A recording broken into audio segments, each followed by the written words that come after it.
അവൻ്റെ പരിശുദ്ധമായ നാമം അനുഗ്രഹീതമായ ഈ നല്ല പ്രഭാതത്തിൽ വാഴ്ത്തപ്പെടുമാറാകട്ടെ. നമുക്കൊരുമിച്ച് ഉപവാസ പ്രാർത്ഥനയായി ഇന്ന് രാവിലെയും ഒരുമിച്ച് ഈ ആലയത്തിൽ ഇങ്ങനെ സംഗമിപ്പാൻ കർത്താവ് നൽകിയ സാവകാശനായിട്ട് നന്ദിയോടെ സ്തോത്രം ചെയ്യുന്നു. ഇതുവരെ നമ്മൾ കർത്താവിൻ്റെ ദാസനിലൂടെ പരിശുദ്ധാത്മാവിനാൽ തുടർമാനമായിട്ട് നമ്മളൊരു സന്ദേശം ഒന്നിനു പുറകെ ഒന്നായി ദൈവാത്മാവ് നമ്മളെ ഓർപ്പിച്ച് ഉണർത്തിക്കൊണ്ടിരിക്കുകയായിരുന്നു. ചില നിമിഷങ്ങൾ കൂടെ നമ്മളത് ചേർത്ത് ധ്യാനിക്കുവാനും പ്രാർത്ഥിക്കുവാനും പോവുകയാണ്. നമ്മുടെ ഉപവാസ പ്രാർത്ഥനകൾ ഈ 1.5 ആഴ്ച കൂടെ തുടരുന്നതാണ്. അതോടുകൂടെ നമ്മൾ ഉപവാസ പ്രാർത്ഥനയിലേക്ക് പ്രവേശിക്കുകയാണ്. എന്നോട് ഇപ്പോഴേ പരാതികൾ ചോദിച്ചു തുടങ്ങി, പാസ്റ്ററെ എല്ലാ ദിവസവും പ്രാർത്ഥന വെച്ചാൽ എന്താവും, ഇങ്ങനെ പോയാലത്തെ അവസ്ഥ എന്താകും, നിങ്ങളുടെ അകത്തുള്ള സങ്കല്പങ്ങൾ മൊത്തം പൊട്ടാൻ പോവുകയാണ്,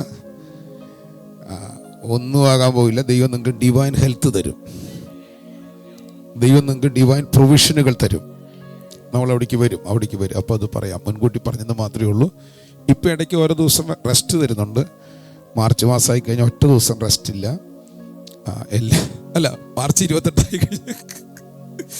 മാർച്ച് 28 കഴിഞ്ഞ പിന്നെ ഒറ്റ ദിവസം റെസ്റ്റ് ഇല്ല. എല്ലാ ദിവസവും ഞങ്ങൾ ഇന്നലെ രാവിലെ പറഞ്ഞു, ഇന്നലെ രാത്രി വിടുന്ന പറഞ്ഞ് രാവിലെ വരിക, രാത്രി വീട്ടിൽ പോവുക. കഞ്ഞിയും പയറും വേണമെങ്കിൽ നമുക്ക് ഓർഡർ ചെയ്യാം. ഫുഡ് സൗജന്യം. ഫുഡ് എന്ന് പറഞ്ഞാൽ ഇറച്ചിയും മീനും കോഴിയൊന്നും ഇല്ല കേട്ടോ. ചമ്മന്തിയും. അത് എല്ലാവർക്കും അല്ല, ഉപവസിക്കുന്നവർക്കല്ല, ഉപവസിക്കാത്തവർക്ക് ആരൊക്കെ ഉപവസിക്കാത്ത.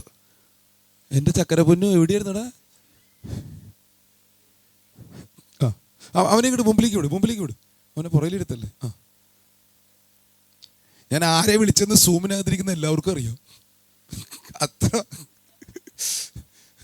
ഓക്കെ. സൂമിനകത്ത് ഈ ഉപവാസ പ്രാർത്ഥനയിൽ പങ്കെടുക്കുന്നവരോർത്ത് സ്തോത്രം ചെയ്യുന്നു. യൂട്യൂബിനകത്തൊക്കെ നിരന്തരമായിട്ട് ഈ മീറ്റിങ്ങിൽ പങ്കെടുക്കുന്നവരുണ്ട്. നിരന്തരം 3 നേരം മീറ്റിംഗ് നടക്കുക, എന്നിട്ടും ബോറടിക്കാത്തവർക്കായി സ്തോത്രം. ഞാൻ ഇന്നലെ 4 മീറ്റിംഗ് കൂടി. നിങ്ങളെല്ലാം 3 മീറ്റിംഗ് പോയി കിടന്നുറങ്ങി കഴിഞ്ഞപ്പോൾ എന്നെ എന്താ പറയുക, ആൾക്കാർ പിടിച്ചിരുത്തി അവിടെ അടുത്തൊരു പ്രാർത്ഥന 12 മണി തൊട്ട് 1:30 വരെ. പ്രീമിയർ സിസ്റ്റർ ഉണ്ടായിരുന്നു അല്ലേ? ഓക്കെ. അത് കഴിഞ്ഞ് പിന്നെയും കുറേ കഴിഞ്ഞിട്ടാണ് നമ്മൾ ഈ ഉറക്കം വരുന്നൊരു 11 മണി. അത് കഴിഞ്ഞ് കഴിഞ്ഞാൽ ആ നേരത്തെ ഉറങ്ങിയില്ല, പിന്നെ ഉറക്കം വരില്ല. പിന്നെ 2-2:30 ആവണം ഉറക്കം വരണമെങ്കിൽ. ഓക്കെ. ഇന്ന് രാവിലെ 5:30 പ്രാർത്ഥനയ്ക്ക് കണ്ണിങ്ങനെ എന്താ പറയുക, വല്ലാതെ നമ്മളെ നീറില്ല, വേറെ പേര് പറയുന്നത്, പുകഞ്ഞിട്ടൊക്കെ എഴുന്നേറ്റിരുന്നു. പക്ഷേ ആ പ്രാർത്ഥന അതിനേക്കാൾ അനുഗ്രഹമായി മാറി. കണ്ടതിന് ആരും കയറാത്തോണ്ട് ആമയും പറയാത്തത്. ഉറങ്ങിപ്പോയി. ഓക്കെ. നമ്മളിന്ന് രാത്രി, ഇന്ന് പകൽ നമ്മൾ കഴിഞ്ഞ പകൽ ചിന്തിച്ചതിൻ്റെ എൻ്റെ അകത്ത് ഏകദേശം നമ്മളിതിൻ്റെ ഈ ദൈവപരിജ്ഞാനം എന്ന ടോപ്പിക്കിൻ്റെ ഒരു ഫൈനൽ സ്റ്റെപ്പിലേക്ക് ദൈവാത്മ നമ്മെ കൊണ്ടുവരികയാണ്. നമ്മളിപ്പോൾ ഇന്ന് രാത്രി ഇതുവരെയും കർത്താവിൻ്റെ ദാസിലൂടെ നമ്മളത് തന്നെയാണ് കേട്ടുകൊണ്ടിരുന്നത്. തന്നെക്കുറിച്ചുള്ള പരിജ്ഞാനത്തിൽ നമ്മുടെ പിതാവും യേശുക്രിസ്തുവിൻ്റെയും പിതാവുമായ തേജസ്സുമായ പിതാവുമായവനെക്കുറിച്ചുള്ള പരിജ്ഞാനത്തിൽ ഒന്ന് പറഞ്ഞ വാക്യം, എഫേസ്യ ലേഖനത്തിലെ വാക്യം, ഞാൻ എൻ്റെ ഓർമ്മയിൽ നിന്ന് വാക്കിൻ്റെ ഓർഡർ വിട്ടുപോയി. നമ്മുടെ കർത്താവായ യേശുക്രിസ്തുവിൻ്റെ ദൈവവും മഹത്വമുള്ള പിതാവുമായവൻ നിങ്ങൾക്ക് തന്നെക്കുറിച്ചുള്ള പരിജ്ഞാനത്തിൽ ജ്ഞാനത്തിൻ്റെയും വെളിപ്പാടിൻ്റെയും ആത്മാവിനെ തരേണ്ടതിന്. അവിടെ നിൽക്കട്ടെ, വളരെ ശ്രദ്ധിക്കണം കേട്ടോ. നിങ്ങൾക്ക് സൗണ്ട് ഓക്കെ ആണോ? ഇത് ഞാൻ ഹൈപ്പിച്ച് വരുമ്പോൾ കൂടുന്നുണ്ടെങ്കിൽ ഒന്ന് കൈ പൊക്കി പിടിച്ചാൽ മതി. സ്വോത്രം പറയാതെ, താത്താതെ ഒന്ന് പൊക്കി പിടിച്ചാൽ മതിയേ. എൻ്റെ ഹൈപ്പിച്ച് വരും. എൻ്റെ ഒരു സൗണ്ടിൻ്റെ ഒരു പ്രശ്നമാണ്. അത് അജിപ്പാസ്റ്റക്കില്ല, കർത്താവിൻ്റെ കൃപ. ഓക്കെ. അപ്പോൾ ഇവിടെ നമ്മൾ ധ്യാനിച്ചത് ദൈവത്തെക്കുറിച്ചുള്ള പരിജ്ഞാനത്തിൽ നമുക്ക് എന്ത് തരാൻ വേണ്ടി പ്രാർത്ഥിക്കുകയാണ്? ജ്ഞാനത്തിൻ്റെയും വെളിപ്പാടിൻ്റെയും ആത്മാവിനെ തരാൻ വേണ്ടി പ്രാർത്ഥിക്കുക. ആര് പ്രാർത്ഥിക്കുക? പൗലോസ്. ദിവസം പറഞ്ഞു, ഇത് ഒരാൾക്ക് ലഭ്യമായതുകൊണ്ടാണ് ആ ആൾ മറ്റൊരാൾക്കാർക്ക് വേണ്ടി എന്ത് ചെയ്യുന്നത്. പൗലോസിന് ഇത് ദൈവപരിജ്ഞാനത്തിൽ പൗലോസ് എന്ത് ചെയ്തു? ദൈവത്തിൻ്റെ പരിജ്ഞാനത്തിൽ പൗലോസ് വളർച്ച പ്രാപിച്ചതുകൊണ്ട്, അല്ലെങ്കിൽ തൻ്റെ അകത്ത് ജ്ഞാനത്തിൻ്റെയും വെളിപ്പാടിൻ്റെയും ആത്മാവിനെ തുറന്നു കിട്ടിയതിനാൽ ദൈവത്തിൻ്റെ പരിജ്ഞാനത്തിൽ പാപിയായൊരു മനുഷ്യനെ എങ്ങനെ പണിത് പുറത്തു കൊണ്ടുവരുമെന്നുള്ള പരിജ്ഞാനം അവൻ്റെ അകത്ത് കിട്ടിയതിനാൽ അവൻ സഭയ്ക്ക് വേണ്ടി പ്രാർത്ഥിക്കുകയാണ്. കർത്താവേ, ദൈവത്തെക്കുറിച്ചുള്ള പരിജ്ഞാനത്തിൽ ഇവർക്ക് എന്ത് കൊടുക്കണം? ജ്ഞാനത്തിൻ്റെയും, എല്ലാവരും ഉറച്ചു പറ, ജ്ഞാനത്തിൻ്റെയും വെളിപ്പാടിൻ്റെയും ആത്മാവിനെ തരേണ്ടതിനാണ് ഈ പൗലോസ് അവർക്ക് വേണ്ടി പ്രാർത്ഥിക്കുകയാണ്. അങ്ങനെ ജ്ഞാനത്തിൻ്റെയും വെളിപ്പാടിൻ്റെയും ആത്മാവ് തുറന്നാലാണ് താഴെ നമ്മൾ പറയുന്ന ഘടകങ്ങൾ. ഞാനത് വിശദീകരിക്കുന്നില്ല, ഇന്നലെ പറഞ്ഞു വിട്ടതാണ്. ഒന്ന്, നിങ്ങളുടെ ഹൃദയത്തിൻ്റെ ദൃഷ്ടി പ്രകാശിക്കും. ഞാനീ പറയുമ്പോൾ നമ്മൾ പഠിപ്പിക്കുന്നില്ല, അതിപ്പം ഒരു ആമേൻ ഉറച്ചങ്ങ് പറഞ്ഞാൽ മതി. നമ്മുടെ ഹൃദയത്തിൻ്റെ ദൃഷ്ടി പ്രകാശിക്കണമെങ്കിൽ നമ്മുടെ ഗതി 2 ആത്മതലം ഓപ്പൺ ആകണം. എന്നിട്ട് അമ്മയും പറഞ്ഞില്ല. നിങ്ങളുടെ ഹൃദയദൃഷ്ടി പ്രകാശിക്കും എന്ത് തുറന്നാൽ? ജ്ഞാനത്തിൻ്റെയും വെളിപ്പാടിൻ്റെയും ആത്മാവ് തുറന്നാൽ. അടുത്തത് ഇതൊന്നും വിശദീകരിക്കുന്നില്ല, മറ്റൊരു ഭാഗത്തേക്ക് നമ്മൾ പോകാൻ പോവുകയാണ്. വിശുദ്ധന്മാരിൽ അവൻ്റെ വിളിയാലുള്ള ആശ.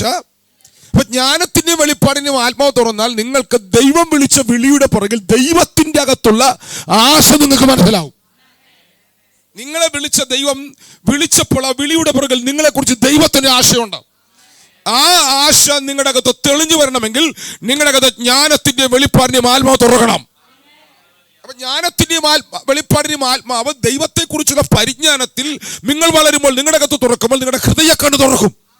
ഹൃദയക്കണ്ണ് തുറക്കുമ്പോൾ അതുവരെ നിങ്ങൾ നാട്ടുകാർക്കും വീട്ടുകാർക്കും അപ്പനും അമ്മയ്ക്കും കൊച്ചിനും അച്ചാച്ചനും അമ്മാമ്മയ്ക്കും ഒക്കെ വേണ്ടി ജീവിച്ചവർ ഇപ്പൊ പറയും, ഞാനിനി ജീവിക്കാൻ പോകുന്നത് ദൈവത്തിന്റെ വിളിക്ക് വേണ്ടിയാണ്. അതുകൊണ്ടാണ് പൗലോസ് പറഞ്ഞത്. പൗലോസ് ദൈവാത്മാവിൽ പണിയപ്പെട്ട് അന്ത്യോക്യ സഭയിൽ പ്രാർത്ഥിച്ചുകൊണ്ടിരിക്കുമ്പോൾ തമ്പുരാൻ പറഞ്ഞു അവനെ വിളിച്ചിരിക്കുന്ന വേലയ്ക്കായി വേർതിരിക്കാൻ. കാരണം അവന്റെ അകത്ത് പണി ദൈവാത്മാവ് നടന്നുകൊണ്ടിരിക്കുന്നത് കാണുകയാണ്. ഈ സീസണിൽ നിങ്ങൾ വിടാതെ പിടിച്ചാൽ ദൈവാത്മാവ് നിങ്ങളെ ആ തലത്തിലേക്ക് മാറ്റാൻ പോവുകയാണ്. നിങ്ങളെ വിളിച്ചപ്പോൾ ഓൺലൈൻ ഇരിക്കുന്നവർ കേൾക്കുന്നുണ്ടല്ലോ അല്ലേ? വീഡിയോ ഓഫ് ചെയ്തിരിക്കുന്നവർ ഉറങ്ങുന്നൊന്നുമില്ലല്ലോ അല്ലേ? ഞാൻ ഇന്ന് രാവിലെ ഒന്ന് ടെസ്റ്റ് ചെയ്തേ. ഓൺലൈൻ മീറ്റിംഗ് കഴിഞ്ഞിട്ട് കുറച്ച് നേരം ഞാൻ സൂം ഓഫ് ചെയ്തില്ല. സൂമ അപ്പോൾ 61 പേരുണ്ടായ മീറ്റിങ്ങിൽ, 62 പേരുണ്ടായ മീറ്റിങ്ങിൽ ഒരു എത്ര പേർ ഉറങ്ങിയെന്ന് ഞാൻ ടെസ്റ്റ് ചെയ്തതാ. എനിക്ക് ഒരാളെ പിടിക്കാനുണ്ട്, ആളിപ്പോൾ ഇതിനകത്ത് ഇല്ലല്ലോ. 5-8 പേര് മീറ്റിംഗ് കഴിഞ്ഞിട്ട് 10 മിനിറ്റ് കഴിഞ്ഞിട്ട് എന്ത് ചെയ്യുന്നില്ല, ലീവാകുന്നില്ല. അപ്പോൾ ഞാൻ പറഞ്ഞു ഉറങ്ങുന്നവർക്കെല്ലാം എന്തൊരു വാക്ക് ഞാൻ പറഞ്ഞു ആ നേരത്തെ മറന്നുപോയി. അപ്പം സൂം ഓൺ ചെയ്ത് വെച്ചിട്ട് കിടക്കെ കയറി കിടന്ന് ഉറങ്ങരുത് മോനെ, വീഡിയോയിൽ കാണാവുന്നവരെ മാത്രമാക്കി നിട്ടേര്. അല്ല, ഉറങ്ങിയാലും കുഴപ്പമില്ല, നിങ്ങളുടെ മുറിക്കകത്ത് കറുത്ത സ്വപ്നം തരും കേട്ടോ. എന്തായാലും അവർ ആഗ്രഹത്തോടെ കയറിയില്ലേ, അതിനായിട്ട് ദൈവത്തിന് സ്തോത്രം. ഇങ്ങനത്തെയൊക്കെ ട്രിക്കുകളുണ്ടോ നിങ്ങൾ ചിന്തിക്കേണ്ട. സാരമില്ല, പൊട്ടെ. എന്താ പറഞ്ഞു എന്ന് നമ്മൾ. അപ്പൊ നിങ്ങളുടെ ദൈവത്തിന്റെ വിളിയുടെ പുറകിൽ നിങ്ങൾ ദൈവത്തിന് എന്തുകൊണ്ട്? ദൈവം നിങ്ങളെ വിളിച്ചപ്പോൾ ദൈവത്തിന്റെ അകത്ത് നിങ്ങളെ വിളിച്ച വിളിയുടെ പുറകിൽ ദൈവത്തിന് ആശയുണ്ട്. പക്ഷെ ജ്ഞാനത്തിന്റെയും വെളിപ്പാടിന്റെയും ആത്മാവ് തുറക്കാത്തോളത്തോളം കാലം നാം ദൈവപരിജ്ഞാനത്തിലെത്തില്ല. ദൈവപരിജ്ഞാനത്തിലെത്താതിരുന്നാൽ നമ്മുടെ ഹൃദയവീഴ്ച തുറക്കില്ല. ഹൃദയവീഴ്ച തുറക്കാതിരുന്നാൽ ദൈവം വിളിച്ചപ്പോഴുള്ള ദൈവത്തിന്റെ വിളിയുടെ ആശയിലേക്ക് നാം എത്തില്ല. എന്നാലും നമ്മൾ മരിക്കുന്ന സമയത്ത് പെട്ടിക്കകത്ത് കിടത്തി വെള്ളത്തുണി കൊണ്ട് മൂടിയിട്ടിട്ട് എല്ലാവരും കൂടെ വന്ന് പറയും, നല്ല പോർപ്പരുതു, ഓട്ടം തികച്ചു. പറ, തമ്പുരാൻ പറയും ഓടിയിട്ടില്ല ഈ വ്യക്തി. ആരാ പറഞ്ഞു ഓടിയെന്ന്? ഹലോ, നിങ്ങൾ എന്റെ കൂടെ ഉണ്ടോ? നല്ല പോർ ആരോട് പോരുന്നു? ഭർത്താവിനോട് വരുതേ. പൈശാചിക സാമ്രാജ്യത്തോടോ നശിച്ചു പോകുന്ന ആത്മതലത്തിൽ നിൽക്കുന്ന ജഡസ്വഭാവത്തിൽ തകർന്നു കിടക്കുന്ന ഈ തലമുറയെ പോരാടി ജയിക്കുവാനുള്ള ആത്മവീര്യത്തിലേക്ക് ഈ വ്യക്തി പണിയപ്പെട്ടിട്ടില്ല. എന്നാലും നമ്മൾ ആശ്വാസത്തിൽ പറയും, നല്ല പോർ വരുത് പറയുന്നേ. ഓട്ടം തികച്ച്. എന്തോട്ടം തികച്ചെന്ന്? 90 വയസ്സ് വരെ ജീവിച്ചതാണ് ഓട്ടം. അതല്ല, ഓട്ടം തികച്ചെന്ന് പറയുന്നത് എന്തറിയാമോ? ദൈവം ഈ ഭൂമിയിൽ എനിക്ക് ഏൽപ്പിച്ച ഒരു ശുശ്രൂഷയുണ്ട്. ദൈവം എന്നിലൂടെ തികയ്ക്കുവാൻ ആഗ്രഹിച്ച ദൈവത്തിന്റെ പ്രൊജക്ട് ഉണ്ട്. അത് പരിഹരിക്കുമ്പോഴാണ്, അത് പൂർത്തീകരിക്കുമ്പോഴാണ് പറയേണ്ടത്, ഞാൻ ഓട്ടം തികച്ചിരിക്കുകയാണ്. അയ്യോ, നിങ്ങൾ അവനൊരു ആമേൻ ഉറച്ചു പറയുമോ? അല്ലാതെ പെട്ടിക്കകത്ത് കയറി കിടക്കുന്ന കാര്യമല്ല ഈ പറഞ്ഞത്. പൗലോച്ചൻ രണ്ട് ഭൂഖണ്ഡം മൊത്തം ഇളക്കി അങ്ങനെ പറഞ്ഞു. 2 ഭൂഖണ്ഡങ്ങളെ മുഴുവൻ സുവിശേഷത്താൽ സന്ധിച്ച മനുഷ്യൻ, 14 ലേഖനം എഴുതിയ മനുഷ്യൻ, ക്രിസ്തു നിമിത്തം സകലതും ഉപേക്ഷിച്ച മനുഷ്യൻ. ആ മനുഷ്യൻ എന്ന് പറയാൽ നട്ടലുണ്ട്, ഞാൻ എന്റെ ഓട്ടം തികച്ചിരിക്കുകയാണ്. സ്തോത്രം. അങ്ങോട്ട് പോയാൽ പോകും, തിരിച്ചു വരട്ടെ. എൻ്റെ വിഷയം അതല്ല. അപ്പം നമ്മുടെ വിളിയെ ദൈവം നമ്മൾ വിളിച്ചിരിക്കുന്ന വിളിയുടെ പുറം ദൈവത്തിന് എന്തുകൊണ്ട്? ദൈവത്തിൻ്റെ ആശയമുണ്ട്.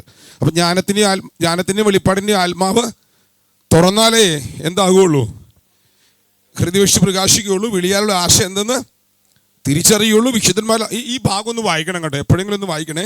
ഇപ്പം ഞാനത് വിശദീകരിക്കുന്നില്ല. അപ്പം ദൈവപരിജ്ഞാനത്തെക്കുറിച്ചുള്ള വെളിപ്പാട് നമ്മുടെ അകത്ത് വന്നാൽ നമ്മുടെ അകത്ത് തുറക്കുന്ന ജ്ഞാനത്തിൻ്റെയും വെളിപ്പാടിൻ്റെയും ആത്മാവിനാലാണ് ഇത് തുറന്നു വരുന്നത്. അവിടെ തൊട്ടുപാട പോലെ പറയുകയാണ്, വിശുദ്ധന്മാരിൽ അവൻ്റെ അവകാശത്തിൻ്റെ മോനെ ആ പരിഭാഷ വായിച്ചു നോക്കോ മോനെ, ഞാൻ ആ വാക്യം വായിച്ചിട്ടില്ല. വിശുദ്ധന്മാരിൽ അവൻ്റെ ഇൻഹെറിറ്റൻസ്, അവൻ്റെ അവകാശത്തിൻ്റെ മഹിമാതനം ഇന്നതെന്നും അവൻ്റെ ബലത്തിൻ വല്ലഭത്വത്തിൻ വ്യാപാരത്താൽ വിശ്വസിക്കുന്ന നമുക്ക് വേണ്ടി വ്യാപരിക്കുന്ന അവൻ്റെ ശക്തിയുടെ അളവറ്റ വലിപ്പം ഇന്നതെന്ന് ഞാൻ കാണാൻ വേണ്ടി പ്രാർത്ഥിക്കുകയാണ്. മോനെ ഒന്ന് വായിച്ചു നോക്കിയോ മോനെ, വാക്യം കിട്ടിയോ? 18-ാം വാക്യം ഒന്ന് വായിച്ചു നോക്കിയോ, ഒന്ന് അർത്ഥവ്യാപ്തി കിട്ടുമെന്ന് അറിയാനാണ്. മാത്രവുമല്ല നിങ്ങളുടെ ഹൃദയം പ്രകാശപൂരിതമായി തീർന്നിട്ട് അടുത്തത് അവിടുന്ന് നിങ്ങളെ വിളിച്ചിരിക്കുന്ന പ്രത്യാശയും അവിടുത്തെ വിശുദ്ധർക്ക് ലഭിക്കാനിരിക്കുന്ന തേജോമയമായ അവകാശത്തിന്റെ സമൃദ്ധിയും വിശ്വസിക്കുന്നവരായ നമുക്ക്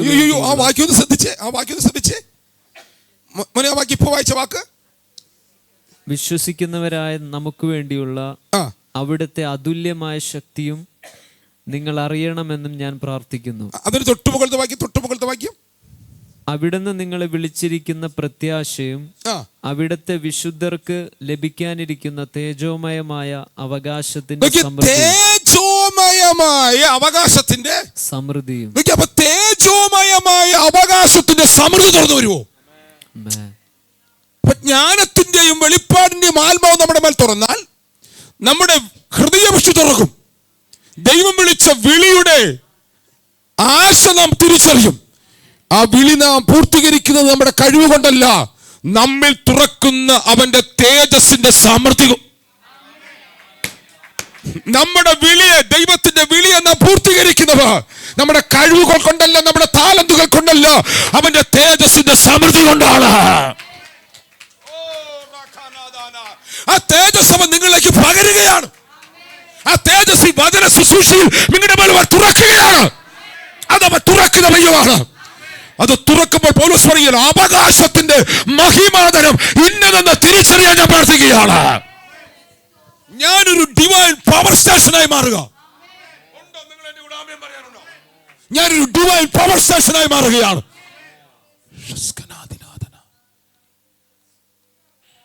എൻ്റെ കൂടെ ശ്രദ്ധിച്ചു വരണം.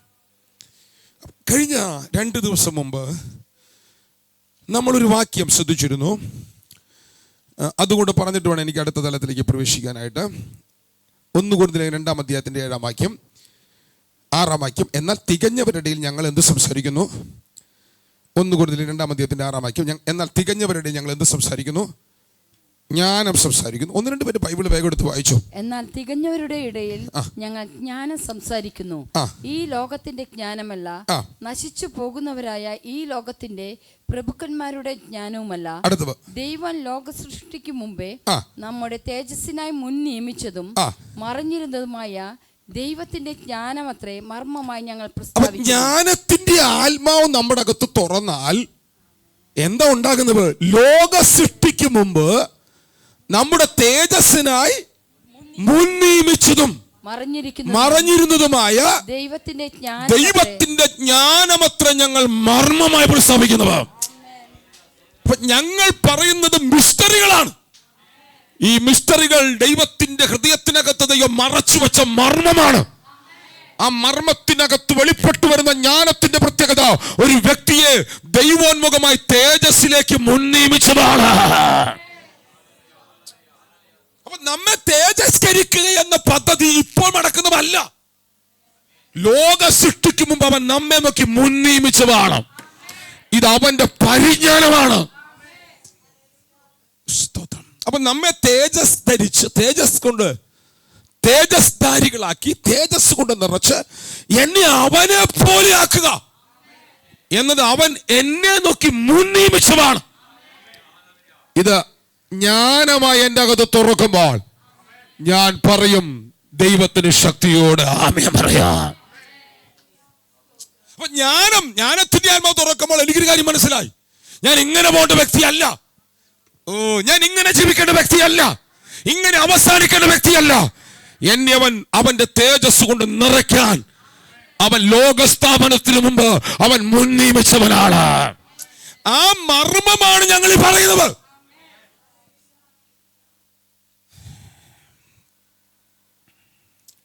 ഇവിടെ പൗലോസ്, ഇനി നിങ്ങൾ ശ്രദ്ധിക്കണം കേട്ടോ, ഇനി വളരെ ശ്രദ്ധിക്കണേ.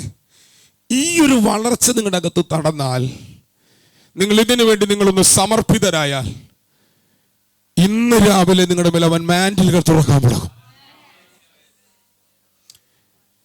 ഇതുവരെ നിങ്ങൾ ചലിക്കുന്നത് പരിശുദ്ധാത്മാവിനാലുള്ള അഭിഷേകമാണ്. പക്ഷെ നിങ്ങൾ ദൈവപരിജ്ഞാനത്തെ കുറിച്ചുള്ള വെളിപ്പാട് നിങ്ങളുടെ അകത്ത് വന്ന് ജ്ഞാനത്തിന്റെയും വെളിപ്പാടിന്റെയും ആത്മാവിനെ തുറന്ന് നിങ്ങൾ തുറക്കപ്പെട്ട ആത്മാവിനാൽ നിങ്ങൾ പണിയപ്പെടുന്നവരായി മാറിയാൽ, അവനോട് ഇഴുകിമടക്കുന്നവരായി മാറിയാൽ, ഇഴപിരിയാതെ ജീവിക്കുന്നവരായി മാറിയാൽ, നിങ്ങളിൽ ഇന്നലെ വെളിപ്പെട്ട ആത്മനിയോഗങ്ങൾ, നിങ്ങളിൽ ഇന്നലെ വെളിപ്പെട്ട ആത്മതലങ്ങൾ, പരിശുദ്ധാത്മാവിന്റെ നിയോഗങ്ങൾ, ഒന്നുകൂടെ പറഞ്ഞാൽ അവന്റെ ആത്മതലത്തിലെ അഭിഷേകങ്ങൾ നിങ്ങളിൽ മാൻഡിലായി വെളിപ്പെടാൻ പോവുകയാണ്. ആ മാൻഡിലുകളുടെ അകത്തെ അധികാരമുണ്ട്. ആ മാൻഡിലുകളുടെ അകത്ത് ദൈവിക പുത്രത്വത്തിന്റെ മഹിമയുണ്ട്. ഈ പട്ടണത്തിന് ഇനി കേൾക്കേണ്ടത് പ്രസംഗങ്ങളല്ല. ഈ പട്ടണത്തിന് ഇനി കേൾക്കേണ്ടത് അധികാരത്തിന്റെ വാക്കുകളാണ്. ദൈവം അതിനുവേണ്ടി മാൻഡിലുകൾ തുറക്കുന്നവരെ ദൈവം അല്പക്കൊരകത്ത് കൊണ്ടുവരാൻ പോവുകയാണ്.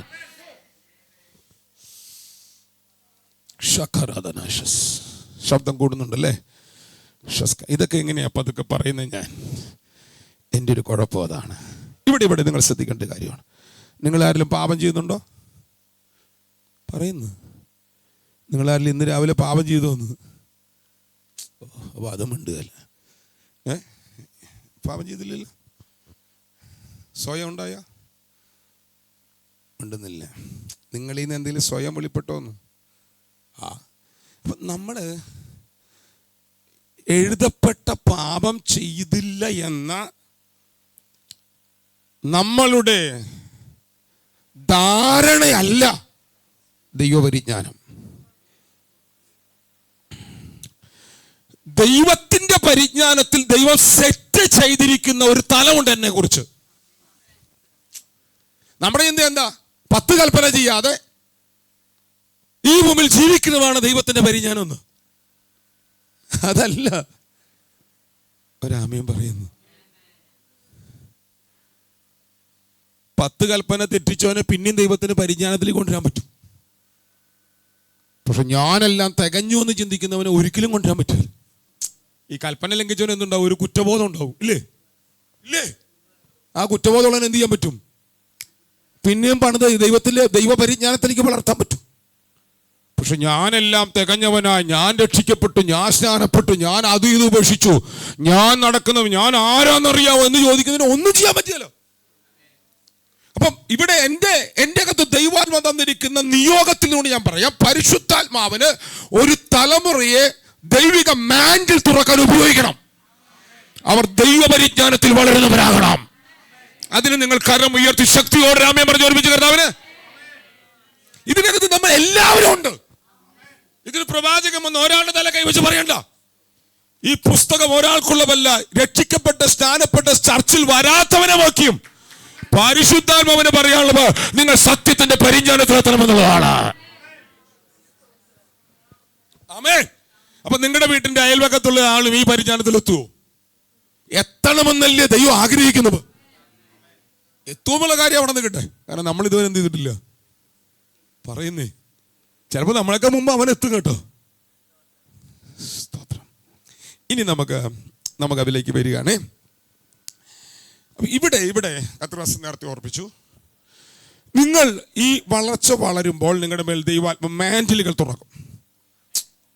അതിന് മാൻഡിൽ എന്ന് നമ്മൾ പറയുന്നതാണ് പുത്രത്വത്തിന്റെ അധികാരം തുറക്കും, പുത്രത്വത്തിന്റെ അവകാശങ്ങൾ തുറക്കും.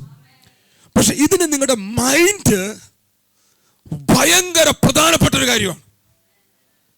നിങ്ങളുടെ മനസ്സ് ഭയങ്കര പ്രധാനപ്പെട്ടൊരു കാര്യമാണ്. നിങ്ങൾ പാപം ചെയ്യാതെ ജീവിക്കാൻ തീരുമാനിച്ചാൽ പോരാ. ഇന്നു മുതൽ ഞാൻ ഇനി ഒരു പാപം ചെയ്യല, ഞാൻ ഇനി ഒരു കാര്യത്തിന് നിഗളിക്കുകയല്ല. എൻ്റെ സ്വയം ആരെന്തോ ചെയ്തോട്ടെ, ഞാൻ എല്ലാവരും ഇതൊന്നുമല്ല.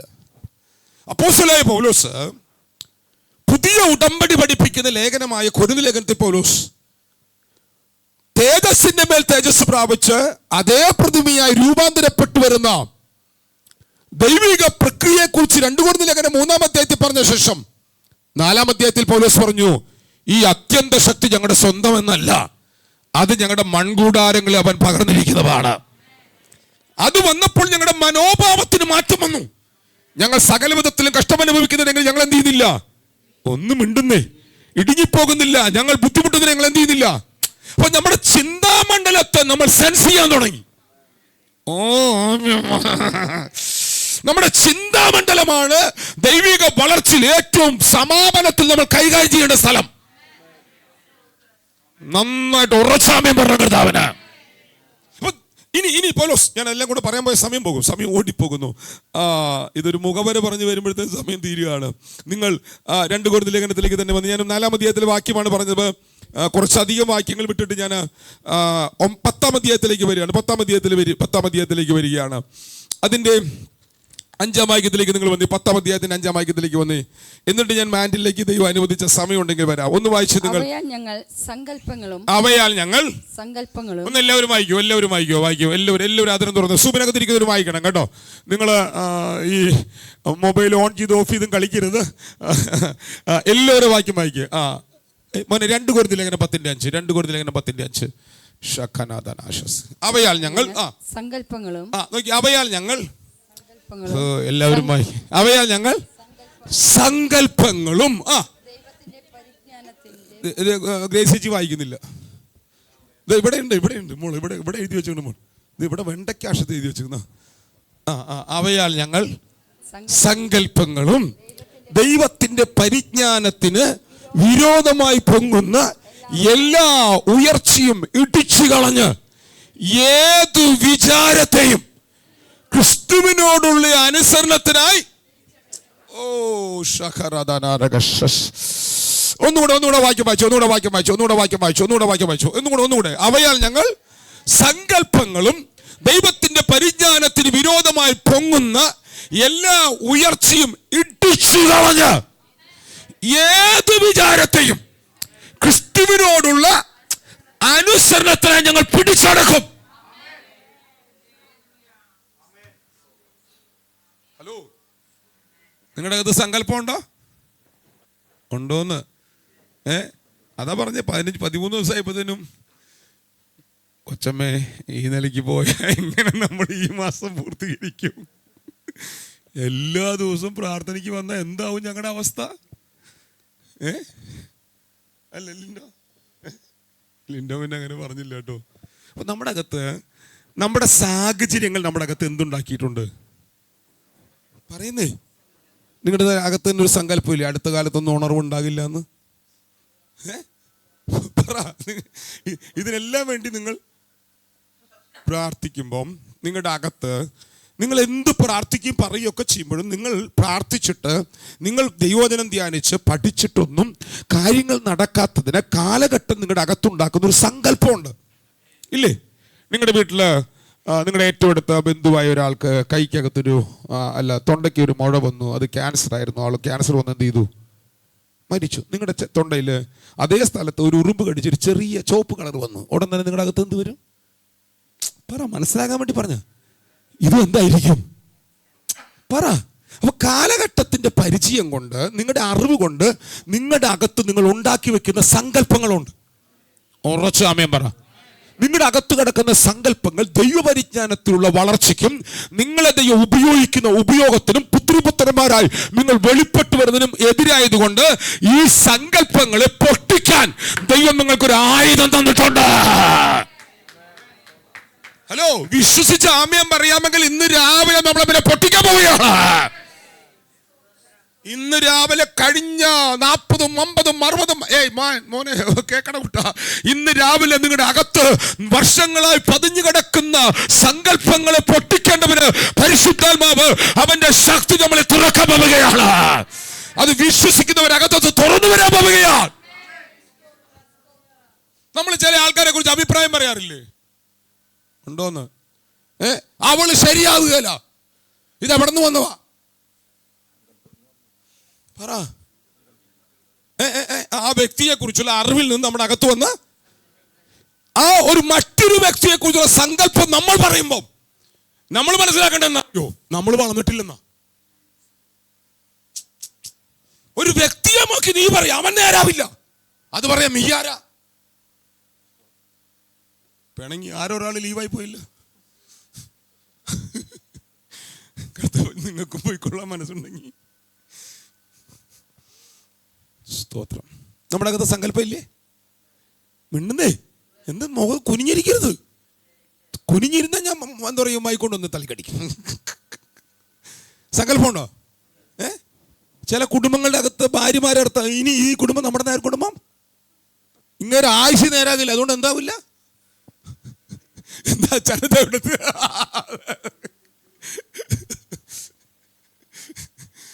അപ്പൊ നോക്കി അകത്ത് എന്തുകൊണ്ട്? എന്നാ ഇന്ന് തൊട്ട് ഞാൻ സങ്കല്പമില്ലാതെ ചോദിക്കും. നിങ്ങൾക്ക് നടക്കുകയല്ല. സങ്കല്പത്തെ പൊട്ടിക്കാൻ ദൈവം നമുക്കൊരു ആയുധം തന്നിട്ടുണ്ട്. ആ ആയുധത്തെ നീ എടുക്കാൻ പഠിക്കണം.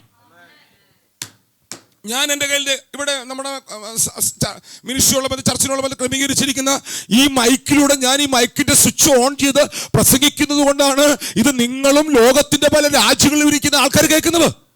അപ്പൊ ഞാൻ എടുക്കേണ്ട ആയുധം എടുത്താലേ കേൾക്കേണ്ടവർ കേൾക്കുള്ളൂ. നല്ല ആമേൻ ഉറച്ചു പറ. അപ്പൊ നിങ്ങളുടെ അകത്ത് വർഷങ്ങളായി, നൂറ്റാണ്ടുകളായി, അല്ല വർഷങ്ങളുടെ പഴക്കം കൊണ്ട്, വർഷങ്ങളോ മാസങ്ങളോ ആയി നിങ്ങളുടെ അകത്ത് കിടക്കുന്ന സങ്കല്പങ്ങൾ പൊളിയണമെങ്കിൽ പൊളിക്കാൻ ദൈവം തന്ന ആയുധം എടുക്കാൻ കരുത്തു കാണിക്കുന്നവർക്കായി സ്തോത്രം. ദൈവം നിങ്ങളുടെ അകത്തുള്ള സങ്കല്പങ്ങളെ പൊളിക്കാൻ ആയുധം തന്നിട്ടുണ്ട്.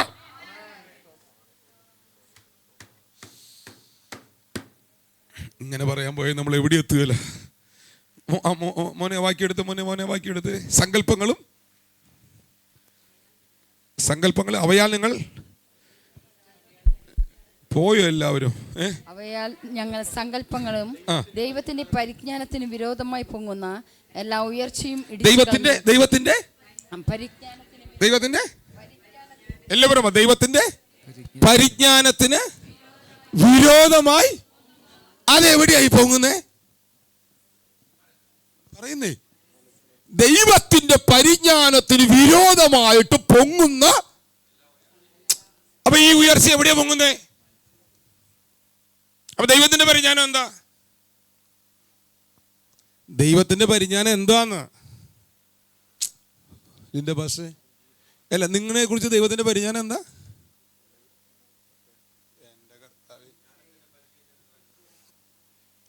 അപ്പൊ നമ്മൾ എന്തേ പ്രസംഗിക്കുന്നേ? ഞാനുമല്ല, ഭാഷയുണ്ടല്ലോ. അപ്പൊ എനിക്ക് ആശ്വാസമായി. ഞാൻ മാത്രമാണെങ്കിൽ എന്റെ കുഴപ്പമെന്ന് പറയാം. ഭാഷ ഇത് തന്നെ പ്രസംഗിക്കുന്നത്. അപ്പൊ നമ്മൾ രണ്ടുപേരും മാറി മാറി പ്രസംഗിച്ചിട്ട് ഒന്നും കയറുന്നില്ല എന്നുള്ളതാണ് സത്യം. എന്താ ദൈവത്തിന്റെ പരിജ്ഞാനം? എന്നെ കുറിച്ചുള്ള ദൈവത്തിന്റെ പരിജ്ഞാനം എന്നെ അവന്റെ സ്വരൂപത്തോട് അനുരൂപനാക്കണമെന്നല്ലേ? ആണോ? എന്നിട്ട് അവൻ എന്നിൽ തുറക്കുന്ന അധികാരത്താൽ, അവൻ എന്നിൽ തുറക്കുന്ന അവകാശങ്ങളാൽ, അവൻ എന്നിൽ നൽകുന്ന നിയോഗത്താൽ എന്നെ ഏൽപ്പിച്ചത് നിവർത്തിക്കണമെന്നുള്ളതല്ലേ അവന്റെ പരിജ്ഞാനം? ആണോ? അപ്പൊ ആ പരിജ്ഞാനത്തിന് വിരോധമായിട്ട് നിന്റെ മനസ്സിൽ ഉയർച്ച വരുമോന്ന്? ഇത് വരുമ്പോഴാണ് വരുവാനുള്ള യുഗത്തിന്റെ ശക്തി തുറന്നത്, നമ്മിൽ ചോർന്നു പോകുന്നത്. അതാ പാസ്റ്റർ ഉദാഹരണമാണ്, നല്ല ഉദാഹരണം. ഞാനും ചിന്തിച്ചോണ്ടിരിക്കുന്നു എവിടെ ഇത് ഇടയ്ക്കിടയ്ക്ക് ചോർന്നെന്ന്. പാസ്റ്റർ ഒരിക്കലേ പിടിച്ചോളൂ, ഞാൻ ഇടയ്ക്കിടയ്ക്ക് പിടിച്ചോണ്ടിരിക്കും. ഈ ഡ്രൈവിങ്ങുമായിട്ട് പരിചയമുണ്ടെങ്കിൽ ലീനി സിസ്റ്റർ ഉണ്ടാവാമോ വണ്ടിനകത്ത്? ഞാൻ ഒരു ദിവസം സിസ്റ്ററേയും കൊണ്ട് വരിക എയർപോർട്ടിൽ നിന്ന്. വരുന്ന വഴിക്ക് അപ്പോൾ ഞാൻ കുറേ നേരം അവിടെ പോയി രാത്രി അങ്ങോട്ടും ഇങ്ങോട്ടും വണ്ടി ഓടിച്ച് വരിക. അപ്പോൾ വരുന്ന വഴിക്ക് ഈ 3 ലോറിക്കാർ ഒരുപോലെ വണ്ടി പിടിച്ചേക്കുക. അപ്പോൾ ഇവർ ഈ സൈഡ് തരികയല്ലോ. എനിക്കങ്ങ് ദേഷ്യം വന്നു. ഏതോ സമയം, ഇരുട്ടിയ സമയം എന്തോ. ഞാൻ വണ്ടി അങ്ങ് കാലെടുത്ത് ഇതിൻ്റെ ഇടയിൽ കൂടെ അങ്ങ് കുത്തിക്കറ്റി വണ്ടിക്കകത്തിരുന്ന് ഓളിട്ടു. അപ്പോൾ ഇനി ഞാൻ ഈ വണ്ടി കയറിയല്ലെന്ന് പറഞ്ഞു.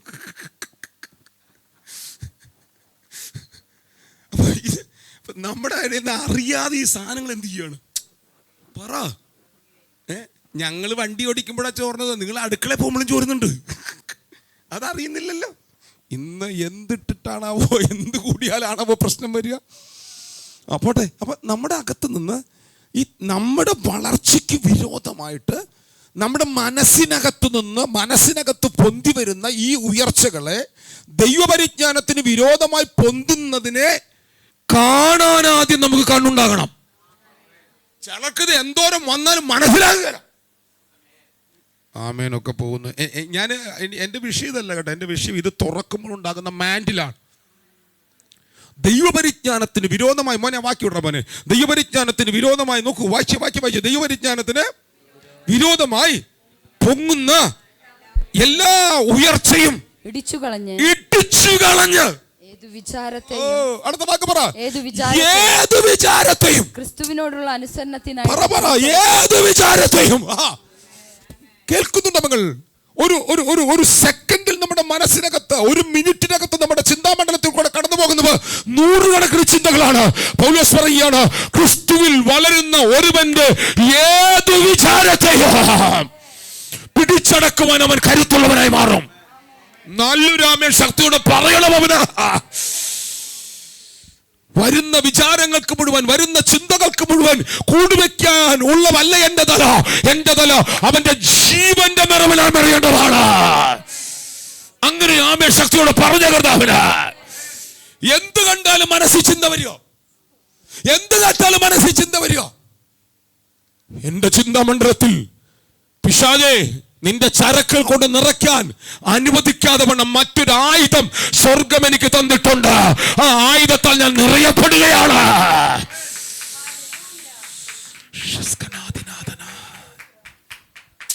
നമ്മുടെ അതുകൊണ്ട് ഞാനീ പറയാം, പരമാവധി സമയം പ്രാർത്ഥനയിലിരിക്കുക, പരമാവധി സമയം വചന ധ്യാനത്തിലിരിക്കുക. ഈ 30 ദിവസം രാവും പകലും പ്രാർത്ഥന വയ്ക്കാൻ ഞങ്ങൾക്ക് എന്താ വട്ടാണോ? ഇത് കഴിഞ്ഞ് 40 ദിവസം ഇരിക്കുക, ഉപവസിരിക്കുക എന്ന് പറയാൻ സുഖമുള്ള പരിപാടിയൊന്നും വിചാരിക്കരുത് കേട്ടോ. ഇപ്പൊ തന്നെ തളരുക. അപ്പൊ ഇനി ഭക്ഷണം കൂടെ കഴിക്കാൻ വരുന്നത് അവസ്ഥ എന്താ? പക്ഷേ അവിടെ ഞങ്ങൾ ശരീരം തളർത്തുന്നവനല്ല നോക്കുന്നത്, ഞങ്ങളുടെ മേൽ പ്രകൃത്യാതീതമായി ശക്തി പകരുന്നവനുണ്ട്.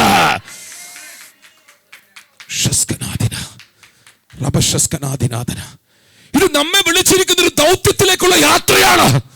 പരിശുദ്ധാത്മാവ് ഈ യാത്രയിൽ കൂടെ നിൽക്കുന്നവരെ മേൽ അവൻ അവന്റെ മാൻഡിലുകൾ തുറക്കാൻ പോവുകയാണ്.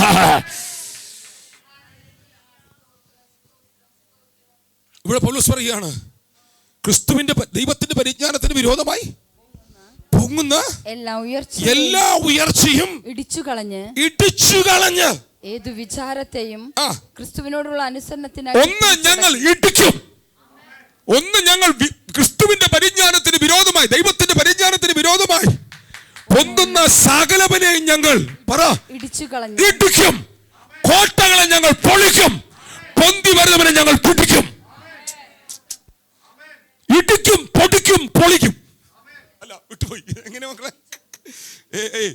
കോട്ടകളെ ഞങ്ങൾ ഇടിക്കും, സങ്കല്പങ്ങളെ ഞങ്ങൾ, വിരോധമായി പൊന്തുന്ന ഉയർച്ചകളെ ഞങ്ങൾ ഇടിച്ചു കളയും, വിചാരങ്ങളെ, പൊന്തി വരുന്ന വിചാരങ്ങളെ ഞങ്ങൾ പിടിച്ചടക്കും. ഇത് ദൈവം നിങ്ങളുടെ അകത്ത് തുറന്ന ഒരു ആയുധത്താലാണ് മടക്കാൻ പോകുന്നത്. ഇടിക്കുവാനും പൊളിക്കുവാനും പിടിച്ചടക്കുവാനും കരുത്തുള്ള ഒരു ആയുധം അവൻ നിന്റെ അകത്ത് തന്നിട്ടുണ്ട്. അപ്പൊ ഇത് മൂന്നും ചിന്താമണ്ഡലത്തിലല്ലേ? സങ്കല്പങ്ങൾ ചിന്തക്കകത്തല്ലേ? ദൈവപരിജ്ഞാനത്തിന് വിരോധമായി ഉയരുന്ന ഉയർച്ച ചിന്തക്കകത്തല്ലേ? ഹലോ, നിങ്ങൾ ദൈവപരിജ്ഞാനത്തിന് വിരോധമായി പൊന്തി വരുന്ന വിചാരങ്ങൾ ചിന്തയിലല്ലേ? നിങ്ങളുടെ മനസ്സിനകത്ത് ഉയർന്നു വരുന്നതിനെ പിടിക്കാൻ പറ്റുന്ന, ഇപ്പോൾ ഉള്ളവനെ തകർക്കുവാനും പൊന്തി നിൽക്കുന്നവനെ ഇടിക്കുവാനും മേലിൽ പൊന്താതെ പൊന്തി വരാൻ സാധ്യതയുള്ളവനെ പിടിക്കാനും നിങ്ങളുടെ അകത്തവനൊരു ആയുധം തന്നിട്ടുണ്ടോ?